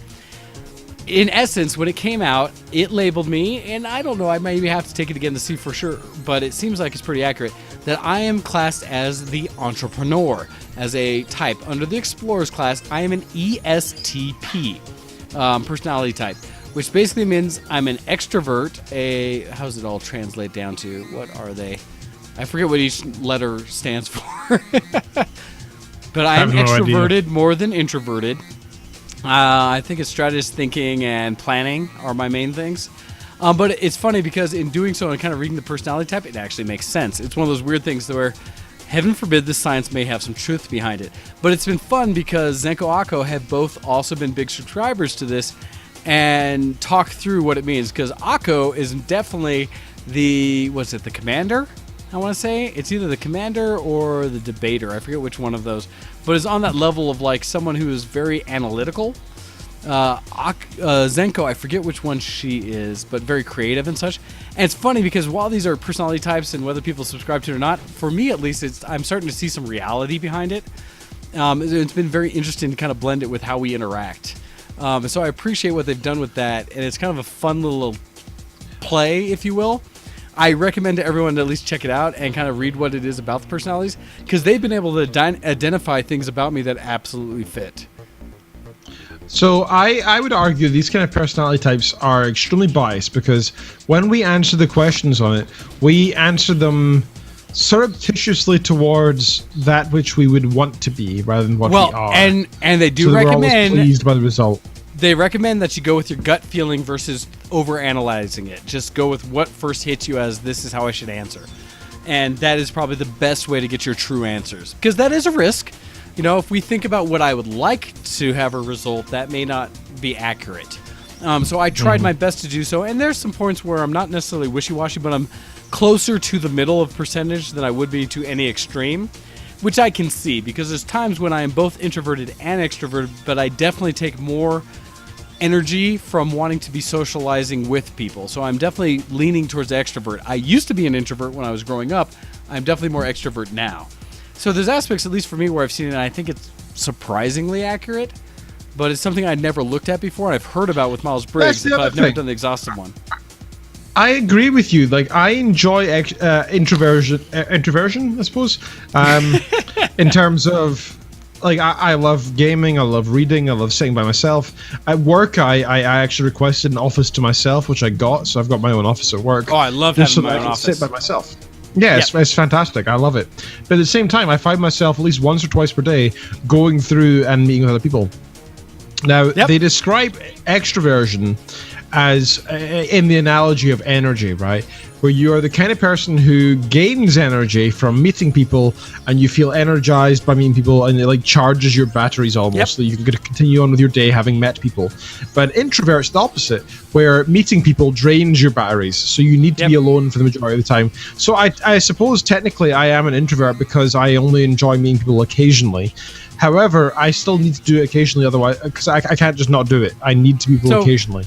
I absolutely recommend, Ken, that whether you believe or not in the overall concept of the personality test, to maybe give it a shot. I'm linking in the IRC, which admittedly is only Earth and me, but it's 16personalities.com. That's right. I'll send it to you via Skype. But it's one of these things. It is a few pages of questions. It's not bad. It's actually pretty quick to take. I was surprised, and while it may not be 100% accurate, it was close enough that as I read it more, I was kind of like, I can see that. Because again, mine is kind of the entrepreneur, where it says smart, energetic, and very perceptive people who truly enjoy living on the edge. And while that's not a 100% description of me, there's a lot of aspects of it that are definitely true. And again, I'm not like very far towards one side of it. I'm mostly middle line. I just lean towards that description. In fact, I think this is one I took where it said, no, I don't know if that's accurate or not. I don't know. I'd have to look through what my results were again.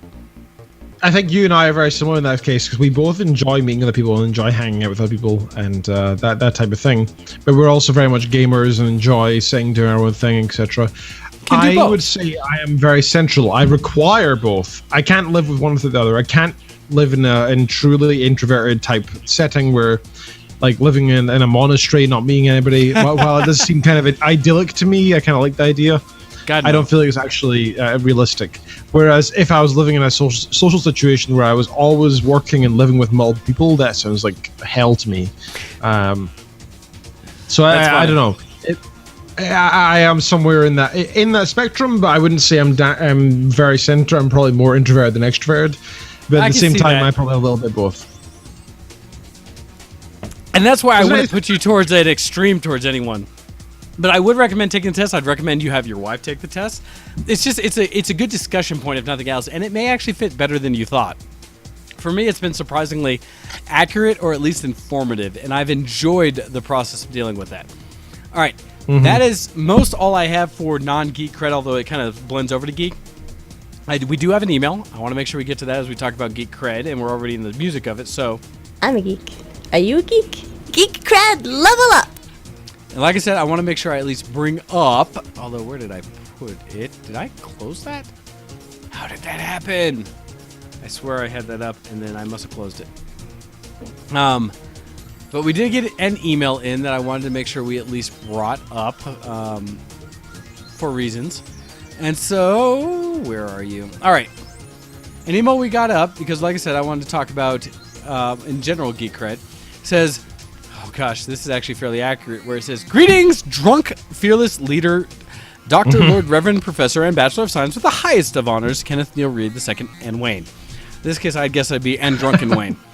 Not much going on in Geek Cred this week. My sister, so this is coming from to us from Lantis or Copy Grayfield from the original copy, says, "My sister gave me a Crunchyroll guest pass, so I used it to watch the entirety of Konosuba." I don't know that one. "Some friends on Twitch told me that I needed to cosplay Megumin, so I did a lot of much-needed research into the character. She's a short, flat-chested arc wizard who refuses to cast anything other than the biggest, most overkill fire spell. It's the role I was meant to play." So you mean, essentially, that you're going to do Slayers again, and once again, you're going to be Lena Inverse, because that's the exact same character. Continuing on, it says, "All of my gaming has been gray. Even my new Final Fantasy XIV Adventures have been experienced by my beloved 14-year-old Battle Mage. Add a little bit of Blizzard, a whole lot of PSO, and even a few nights of Twitch, Discord, and TeamSpeak. That about sums up my week. Tomorrow, Monday, is my mom's 60th birthday. So yet again, another birthday to celebrate. Happy birthday to Copy's mom. She doesn't know it yet, but my sister will also be home to celebrate. We've been planning this for months, and she doesn't suspect a thing. Everybody act casual." Aww. So Copy's mom will have Chibi in town, which is awesome. On a different note, though, from the same thing, it says, "Farewell, friends. Know that you will always be loved. May our paths cross again in other worlds." That from Lantis Copy Grayfield.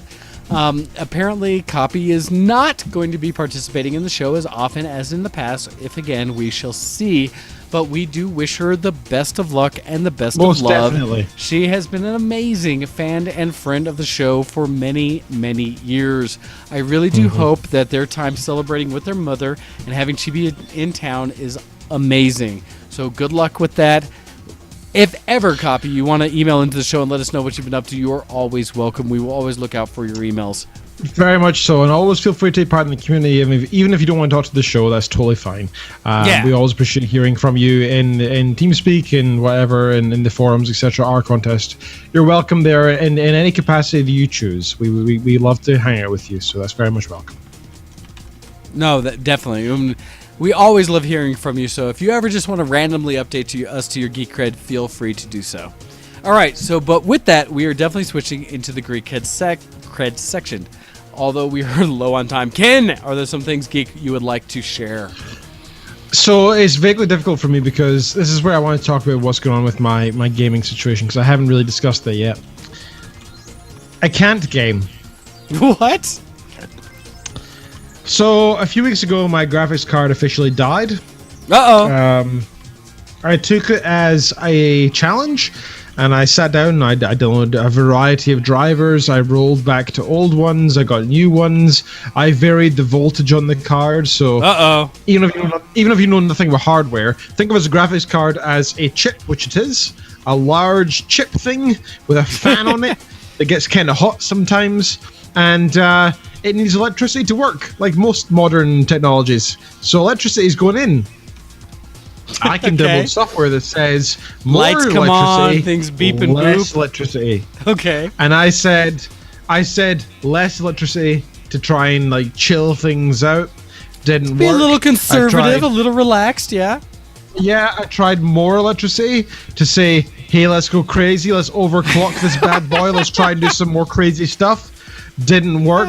Problem is, no matter what game I play, if there's something requiring even the vague amount of graphics, including Minecraft, that's how low the bar is. My computer crashes. No! So I thought to myself, you know what? I'm going to go hardcore trying to fix this. So I uninstalled Windows. I said, screw you. Maybe there's like a trace of the old driver that's being used. Who knows? Oh, and God. I instead installed SteamOS because I thought to myself, you know what? This is driver-based. Let's install an OS that's based in graphics. And hopefully that will fix the issue. Okay. And it did not. I'm not surprised, So but I'm yes. currently working. Yeah, I'm currently working within SteamOS, so that's effectively Linux Fedora, but it has a default software startup of Steam in big screen mode. That's effectively what it feels like anyway. I've got it working. I installed Chrome, I installed Skype clearly because I'm here, and I got that all working. I have a couple games, including my test game Stellaris, which I installed because it's high enough graphics to require use of the graphics card to an extreme extent. I've only got a GTX 580, quite an old card. However, considering 580? A GTX 580? Seriously? Kenneth Neil Reed II, Dr. Lord Reverend Kenneth. What the bejesus? Do you not have an actual gaming PC? You hurt me, sir. You wound me. I used to. 5 years ago, this was the ball. Yeah, 5 years ago, that thing could actually play games. Do you realize, and you mentioning this, and granted, my drunkenness says I will not pull the trigger. I am currently on Amazon.com looking at gaming PCs because of the words you say to me. And I see a CyberPower PC right now that's liquid cooled, has like a 4.2 gigahertz processor and a 1070 in it that I could buy for you right now. But I won't, because that would be irresponsible. All I need, thankfully, I don't think you have my address, but all I need is the 1070. That's why I'm planning to buy it at some point. I can send it to your parents. The graphics card is failing me. However, I am. If it's just the graphics card, we can work with that. Okay. I have. So, all right, 1070. What else? What else are your options? I have the options of a gaming laptop, which is the most expensive option. Do not do a gaming laptop. You will want to replace that. I can still game, etc., and still enjoy myself. No. The other option is to buy a new computer entirely, which means the Kitten would get the old one. Yes, that way you can game together. She can play all the. She can play all the Sims.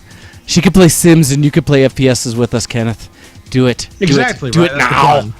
And thirdly, I can just buy the new graphics card, and that's the cheapest option, and it'd be like £400-500 for a GTX 1070, which is the card I was planning on buying, actually. 1070s are good. And it's not crazy expensive, and it means that I could upgrade and still hopefully work. But the problem is I don't know whether...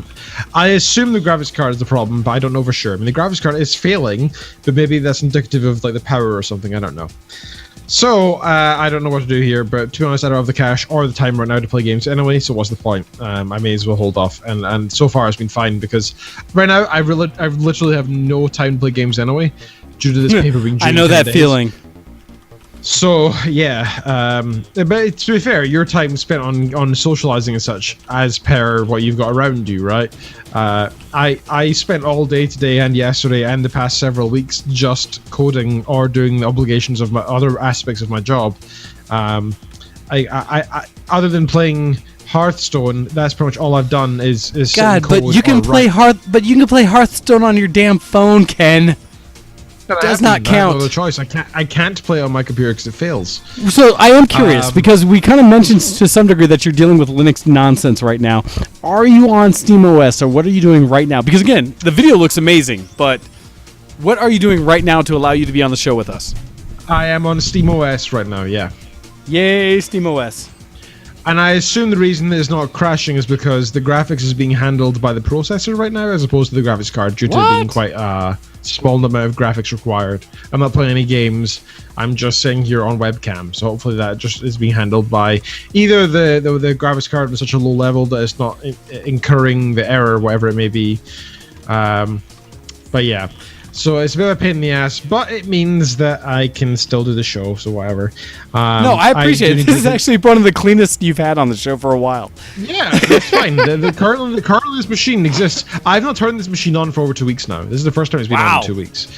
It just exists now as the show. That's all it has on it, nothing else. No, so my laptop is somewhat that way in case I have to do the show remotely or as a default. The laptop is that for me. Although, since I stopped encoding out to both the high definition stream on this and alpha gig. Oh, I broke the show. It's not actually doing it. Oh, I'm totally have to pull this all from Sam wasn't encoding. I'm a horrible person. So the nice thing is, for those listening to YouTube, you got the good stream. Everything else is going to be garbage. We may have to do that, Ken. And thank goodness for good scotch, and for you for cheap sherry. And to Zenko, big shout-outs for making me more amazing tea. For those who don't realize, in the past, I've talked about Zenko has worked at a tea establishment, the tea room, as in general, down in Albuquerque, and has since moved up here, but still works for the tea room to do a lot of kind of graphic design and things for website. But has introduced me to what it means to actually have good tea, to brew it appropriately at the right temperature and to let it steep just as long as it's supposed to, and not do the nonsense I do at work where I just throw a tea bag in with hot water and let it sit until I finally, find the time to actually drink whatever I'm drinking. So she's actually shown me drinks that taste amazing without additional flavor or anything else beyond that. It's so amazing. Yes, Tom Bad Guy, I am a horrible person, so that you didn't know, I am horrible in ways I'm not allowed to talk about on the show. I'm drunk. So the last of the geek red is that along with this what's been going on with the computer and such, meaning that I can't really play games other than on my phone, which has been, I gotta say, it does kind of Phones play games? hard. Hey! Phones play games. And speaking of which, because we're going to run out of time before I can get into true Geekoscope anyways, because phones can play games, Sega has just announced that they're releasing their entire catalog of Sega games for free on iOS and on Google Store. If you like Sega games, you can play them all for free. And I highly recommend getting a Bluetooth controller, as my friend Ben would absolutely have done, and was a big fan of. You can play them all because they're optimized for controller, not for touchscreen. But Sega is releasing all of their library for free. Not all at once, but they will be updating it as it go. So check out Sega. Nice. You can look at almost any of the games that released yesterday for free on all of the stores. So the only other thing I want to talk about, which I'll save till next week, but I just want to mention in passing here, is I've been watching, while I code and while I write, I like to have something in the background. I always have. And I have Star Trek. I've been watching TNG, The Next Generation. It's been very good. I'm on season 3 within a week. Classic, I've been watching it almost non-stop. It's so good. It was kind of unexpected for me because even though, I don't know, I expected to be too old for what I would enjoy, but oh my god, it is so good. I do recommend it. And it is not Babylon 5. On season 5 or 6. So I'll let you know. Yeah, TNG is good. It's not Babylon 5, which was like horrible graphics, although a great story, supposedly, and I've never been able to get through it. No, Next Generation was like the 90s Star Trek and was so amazing. So yes, enjoy that. It's so good. So good. Let's see. So I'll hand over to you, sir. How have you been? What are you up to? I have been good. So in my geek cred, most things I've been doing, although now the music's on the Geekoscope, but that's okay, has primarily been about 3D printing and stuff like that. I have been printing all kinds of things. Go on. I've had people with my new R2, which I'm a big fan of, printing things like, and for those in the video you'll see, one of the fun ones has been a Baby Groot from the new Guardians of the Galaxies. I found these little small models, and I've been doing small enough that people have wanted them on the dash. And so I've got a few of those going. I am currently working on, although it's hiding somewhere in pieces, a lyre for Sheik from the Zelda series, because Hyde, who's hiding back here in the background, you might see a hand fly into the view, is going to be doing a Sheik cosplay, and so I was going to make a essentially harp, out of 3D printing for it as an additional piece or detail. So I ran into a problem where my 3D printer got clogged as I was doing wood prints for Groot, and I've had to go through and I've tried to do some video on it, although I haven't posted them on my site yet, about how I cleaned it and pulled it apart and eventually pulled apart the whole hot end, but I am printing yet again. And so I'm happy because I'm trying to keep this printer running at all times. And so I'm now printing section 3 of this 4-piece part of a lyre, of a musical instrument for this costume. I'm really excited for that. I've also printed things from the basic catalog of like a little garden gnome in PETG, a better heat material that should last better against sunlight, so I'm kind of tempted to put this in my yard somewhere, as well as some gifts for friends that I haven't quite put out yet, as well as a little like Yoda, which if you see, like a nice PETG cool green Yoda, although I've had to learn some things about heating and stuff like that to make it print better. So I've been doing a lot of print things. I've been talking about owning the world and doing a lot of makerspace type stuff with Zenko Akko, because we have lots of ideas for how we can help geeks in the world to create all of the wonderful things. I have found that Akko and I have very similar ways of thinking. He is to more of an extreme than I, but he is amazing in how he thinks business and stuff. I mean, he's a tax attorney, so yeah, business on a whole different level. But when it comes to geekdom, the ways that we can basically take over the world, we have so many ideas. So it's been tons of fun. It kind of goes into that whole we were sleepovers, hanging out, and just being almost childish in the way we've geeked out together over the weekend. It's been amazing. Sweet. So been doing geek things like that. In addition, for Hyde, been working on putting together random leftover parts to build a PC. So I've currently got in plan, or it's up in the background, my old i7-920 that I originally built, my old gaming PC, along with 24 gigs RAM, what was the video card I sacrificed? My 7970, some hard drives I have collusion from other system stuff to build a PC, because she was running off something that I can only describe as ancient, that was in a case that was transplanted into a case that's an E-machine that gives it any length of time of how old this thing is. It made me sad because, yes, it did actually have a fan and heatsink on her computer, but she's talked about wanting the game. I don't think she could actually even play League of Legends. No. So can do it while not running Skype. Can one run program at a time. So I am trying to build a system that's capable of actually doing real games, because I'm always trying to recruit people into VTW, into actual PC gaming, and pull them away from console. And so been doing that. I need to actually get a license. Yeah, real gaming. No longer knuckle dragging gaming. Actually picking knuckles up off the ground and using both the keyboard and mouse at the same time. Oh, dude, this is old school, yeah. I'm also, and this is part of what we've been doing here, getting ready for the next weekend, which we'll see. I don't know if I'll be on the show because it's going to be Denver Comic-Con. It is time, once again, for, go figure, Wayne going to another convention, because how many is this year? But it's going to be Denver Comic-Con. I did want to do a prep for it as I'm talking about it. Wait. Tom, that is wrong. Don't say that. This is not a gnome-shaped butt plug. That is wrong. It's kind of a gnome-shaped butt plug. It's very smooth, though. And the ridges are probably going to be somewhat friendly. Now, the nose may be a little bit more advanced, and the feet definitely. So, admittedly, there's a bit of a grip there. So, I guess this could be a butt plug. But, I guess that's just depending on what your uses are. I say that, and at the same time... sorry, I'm reaching back. It's pointing, it's hard. I did make my own design here, which is not at all a butt plug. This is an end of hair cap for a wig for chic. Even because if it was a butt plug, it'd be pretty advanced, because that's sharp, and that I don't know who can take that, but if you can, by all means, call me. And so anyhow, that's one way to recruit women. What else? So like I said, yeah. Hey, just let you know, if you are at all into some really good kink, you too could... No, sorry.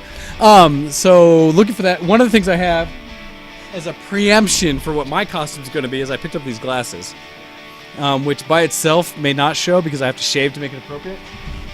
But between that and... If I can put this on correctly. Oh, nope. I'm going to lose it. A shirt I got. I have 3 costumes set up for Comic-Con this weekend. This coming weekend.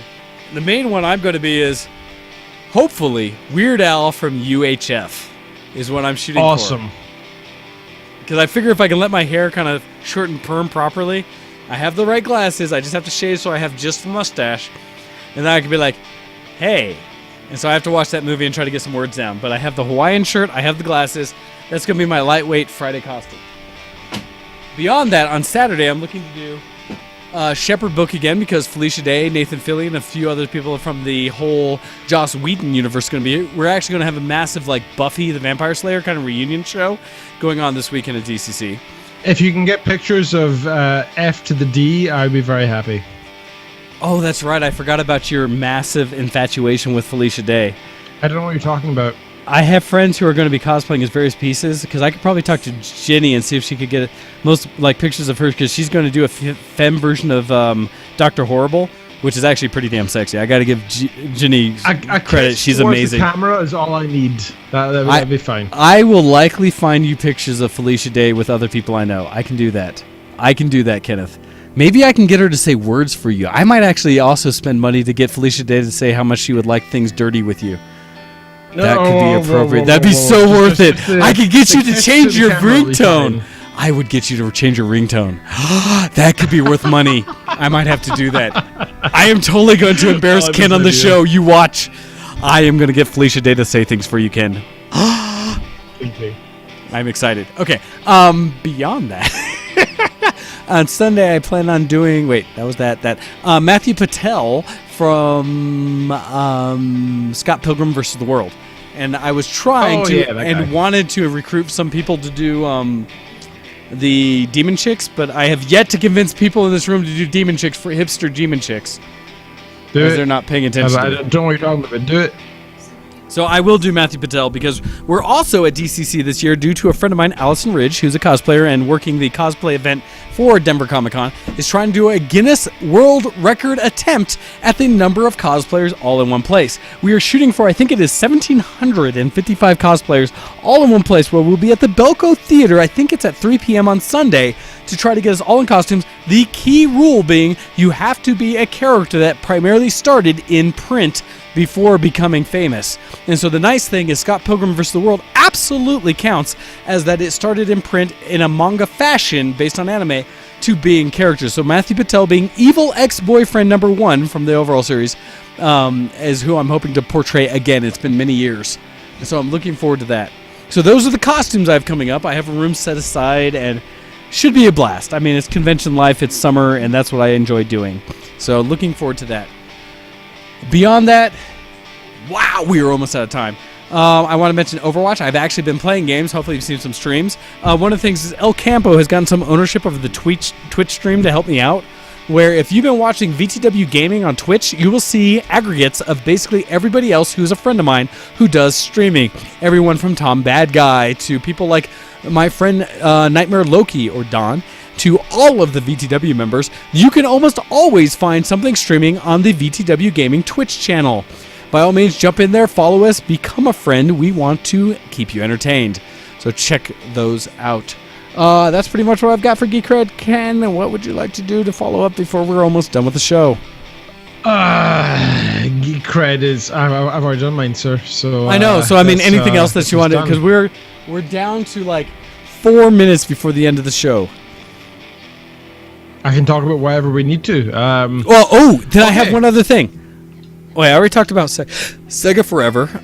The other thing is Pokemon Go just recently had an update.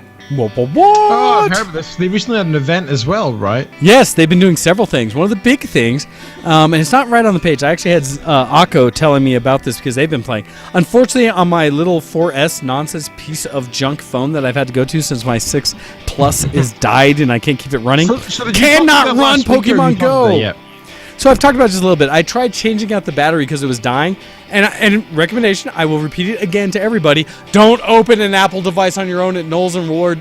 Gets rid of all warranties, and Apple Store will not touch it. I thought you said it'd be great for educational purposes and so on and so forth. So I have been educated to the fact that my device no longer works, and I can't do anything to fix it. I don't know what to do next. And so I have it sitting there. I actually have 2 replacement batteries. Oh, no, it sucks. Dude, I'm now waiting for an iPhone 8. Boast, but, dude, that's what happens when you buy Apple. You know, BS. That's Apple has been good to me for the most part until this battery died. Up until that, through my 3GS, my 4S, and my 6 Plus have been good to me, and I like the Apple environment. It works very well. However, Apple being a bunch of stickler little, I don't know, hipster technology company refuses to allow you to actually touch, feel, learn, or do anything within the devices that is not within their realm of control. And so in doing so, I avoided any ability for them to troubleshoot further what's going on with my phone. So the best I can do after fixing it is get the Apple logo to drop on the screen for a moment and then turn itself off, reboot, or whatever, and I can't actually get my phone to do anything. So I'm on my old ARS 4GS or 4S, which works, and I can call and stuff, but it can't run almost any modern software. It is such a pain in the butt. So Pokemon Go's installed and it crashes. Interested, I developed an app for iPhone years ago, or 5 years ago. Less than that, 3-4 years ago, which allowed you to take a photo or choose a photo from your gallery, swipe upwards on your phone, and it would appear on your Mac OS laptop and set it as the background, and also save it to the desktop. Very simple app. I did it as my final dissertation type project for my undergraduate degree, and it was nice and everything. But the problem was, it would not be submitted to the App Store due to the fact that Apple are sticklers with their quality control and and as such, this app required both the software on the app. So this app specifically required the software on your phone to connect to the software on your computer, which is not a particularly strenuous thing. It's a bit of a pain to install, but if you're willing to do so to get the features of this software, then that should be fine, right? Just like any Windows computer, that would be completely acceptable. Install what you want, that's okay. But Apple pretty much said, no, due to the fact this requires because it's freaking Apple installation and Mac installation, this is impossible. So this thing that would actually bypass the whole iTunes synchronization. You mean directly access the phone and your computer? What? Exactly. It pretty much allowed that kind of thing. They said no. Even though I spent a year coding it to allow it to happen, they said no. And so that thus it's impossible. And that's when I kind of went off iPhone and went pro Android. Don't be digging in your pocket just to throw your Android in front of my face, Kenneth. I don't know what you're talking about. Apple does a lot of good things. I hate all things they do for gaming and PCs and stuff like that, but for mobile devices, they've been pretty dang solid. Tell me another MP3 player out there, another company that does MP3 players outside of Apple. MP3 player? I'm sorry. Yeah, what's an MP3 player? Just because Apple's the only one that still has like the shuffle and anything like that. Since the power of the Zune. Actually, I know a surprising number of people who do on Zenko Akko. Odd.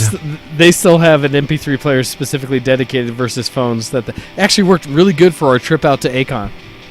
It was surprising. I'm going to define this as a niche enclave of people. What? This is just a different level of geek. Oh, crud. We are so past time. We are a little bit. Ken, would you do me a big favor and lead us out of the show? I do have to make one comment in the IRC that thank you, Tom Bad Guy, for noting that Apple equals Nintendo. Nintendo equals Apple. Apple, both equal hipster BS that used to be awesome. Yes. Agreed. And both are now garbage. Because who needs to switch? But anyhow, Ken, please lead us out of the show so we can give the airways back. You've been listening to ShowX on VitaRussians.com. Send us an emails to showx@VitaRussians.com. Check us out on www.VitaRussians.com. Go to the forums at the top and check out the ShowX board for the AR contest thread. Separately, you can also check out the creative writing thread. Yes, please write with us. We want you to be creative. Forums at the top, go to the hobby board and click on Let's Write a Story. Check us out there. There's just a little bit of creativity. You can write your addition to the story and get your name added to the authors list of people who put together this interesting and fantastic group effort, how would you describe it? Non-affiliation project where we don't actually talk to each other about the project, but we just do it and see what happens. It is random. It is let's see where creativity leads us. True stochasticity. That's what it is. Go join us there. Separately, you can follow us on Twitter, twitter.com/DocDead for Mr. Wayne here, twitter.com/GoHex for my rather anti-standard ideologies. Twitter.com/GoHex, twitter.com/VTWShowX for the show itself. Finally, you can check us out on patreon.com/ShowX. Give us your pennies. We much appreciate it. Money. It allows us to be able to purchase hardware, software, and servers. Eventually upgrade Ken to a real gaming PC. No. Pish posh. We need you to game with us. That would be nice, but it's not a necessity. We would never spend show money on such things. Show money is spent on the show itself.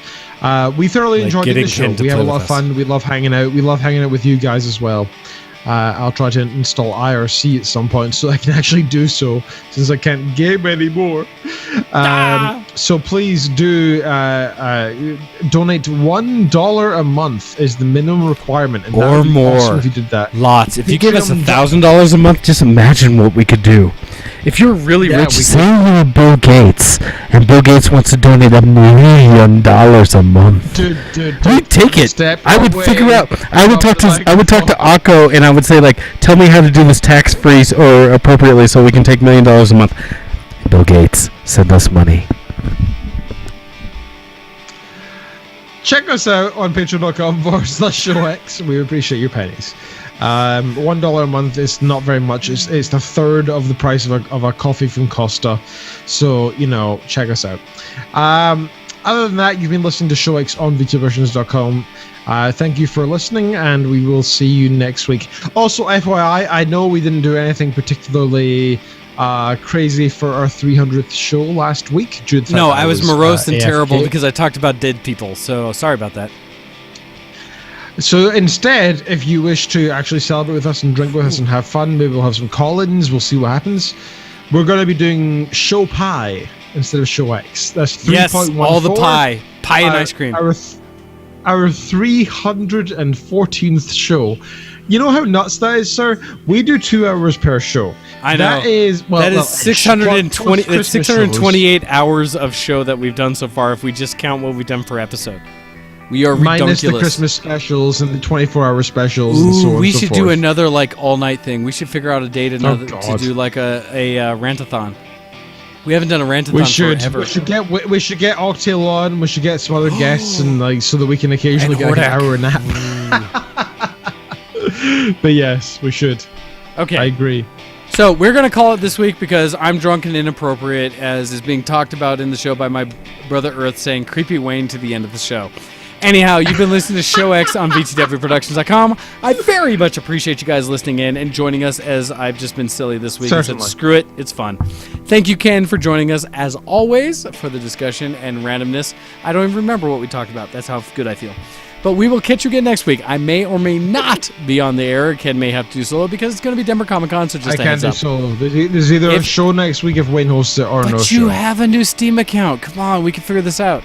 Anyhow. So we'll see. But anyhow, check out the Pokemon Go update. Check out Zenko Akko cosplay. Check Hide My Air cosplay and stuff on all the social medias.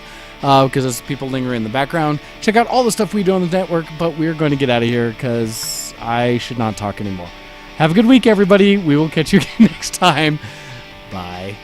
I know, Ken. I'm sorry. Goodbye. See you in the next zombie. Good night. Also, God.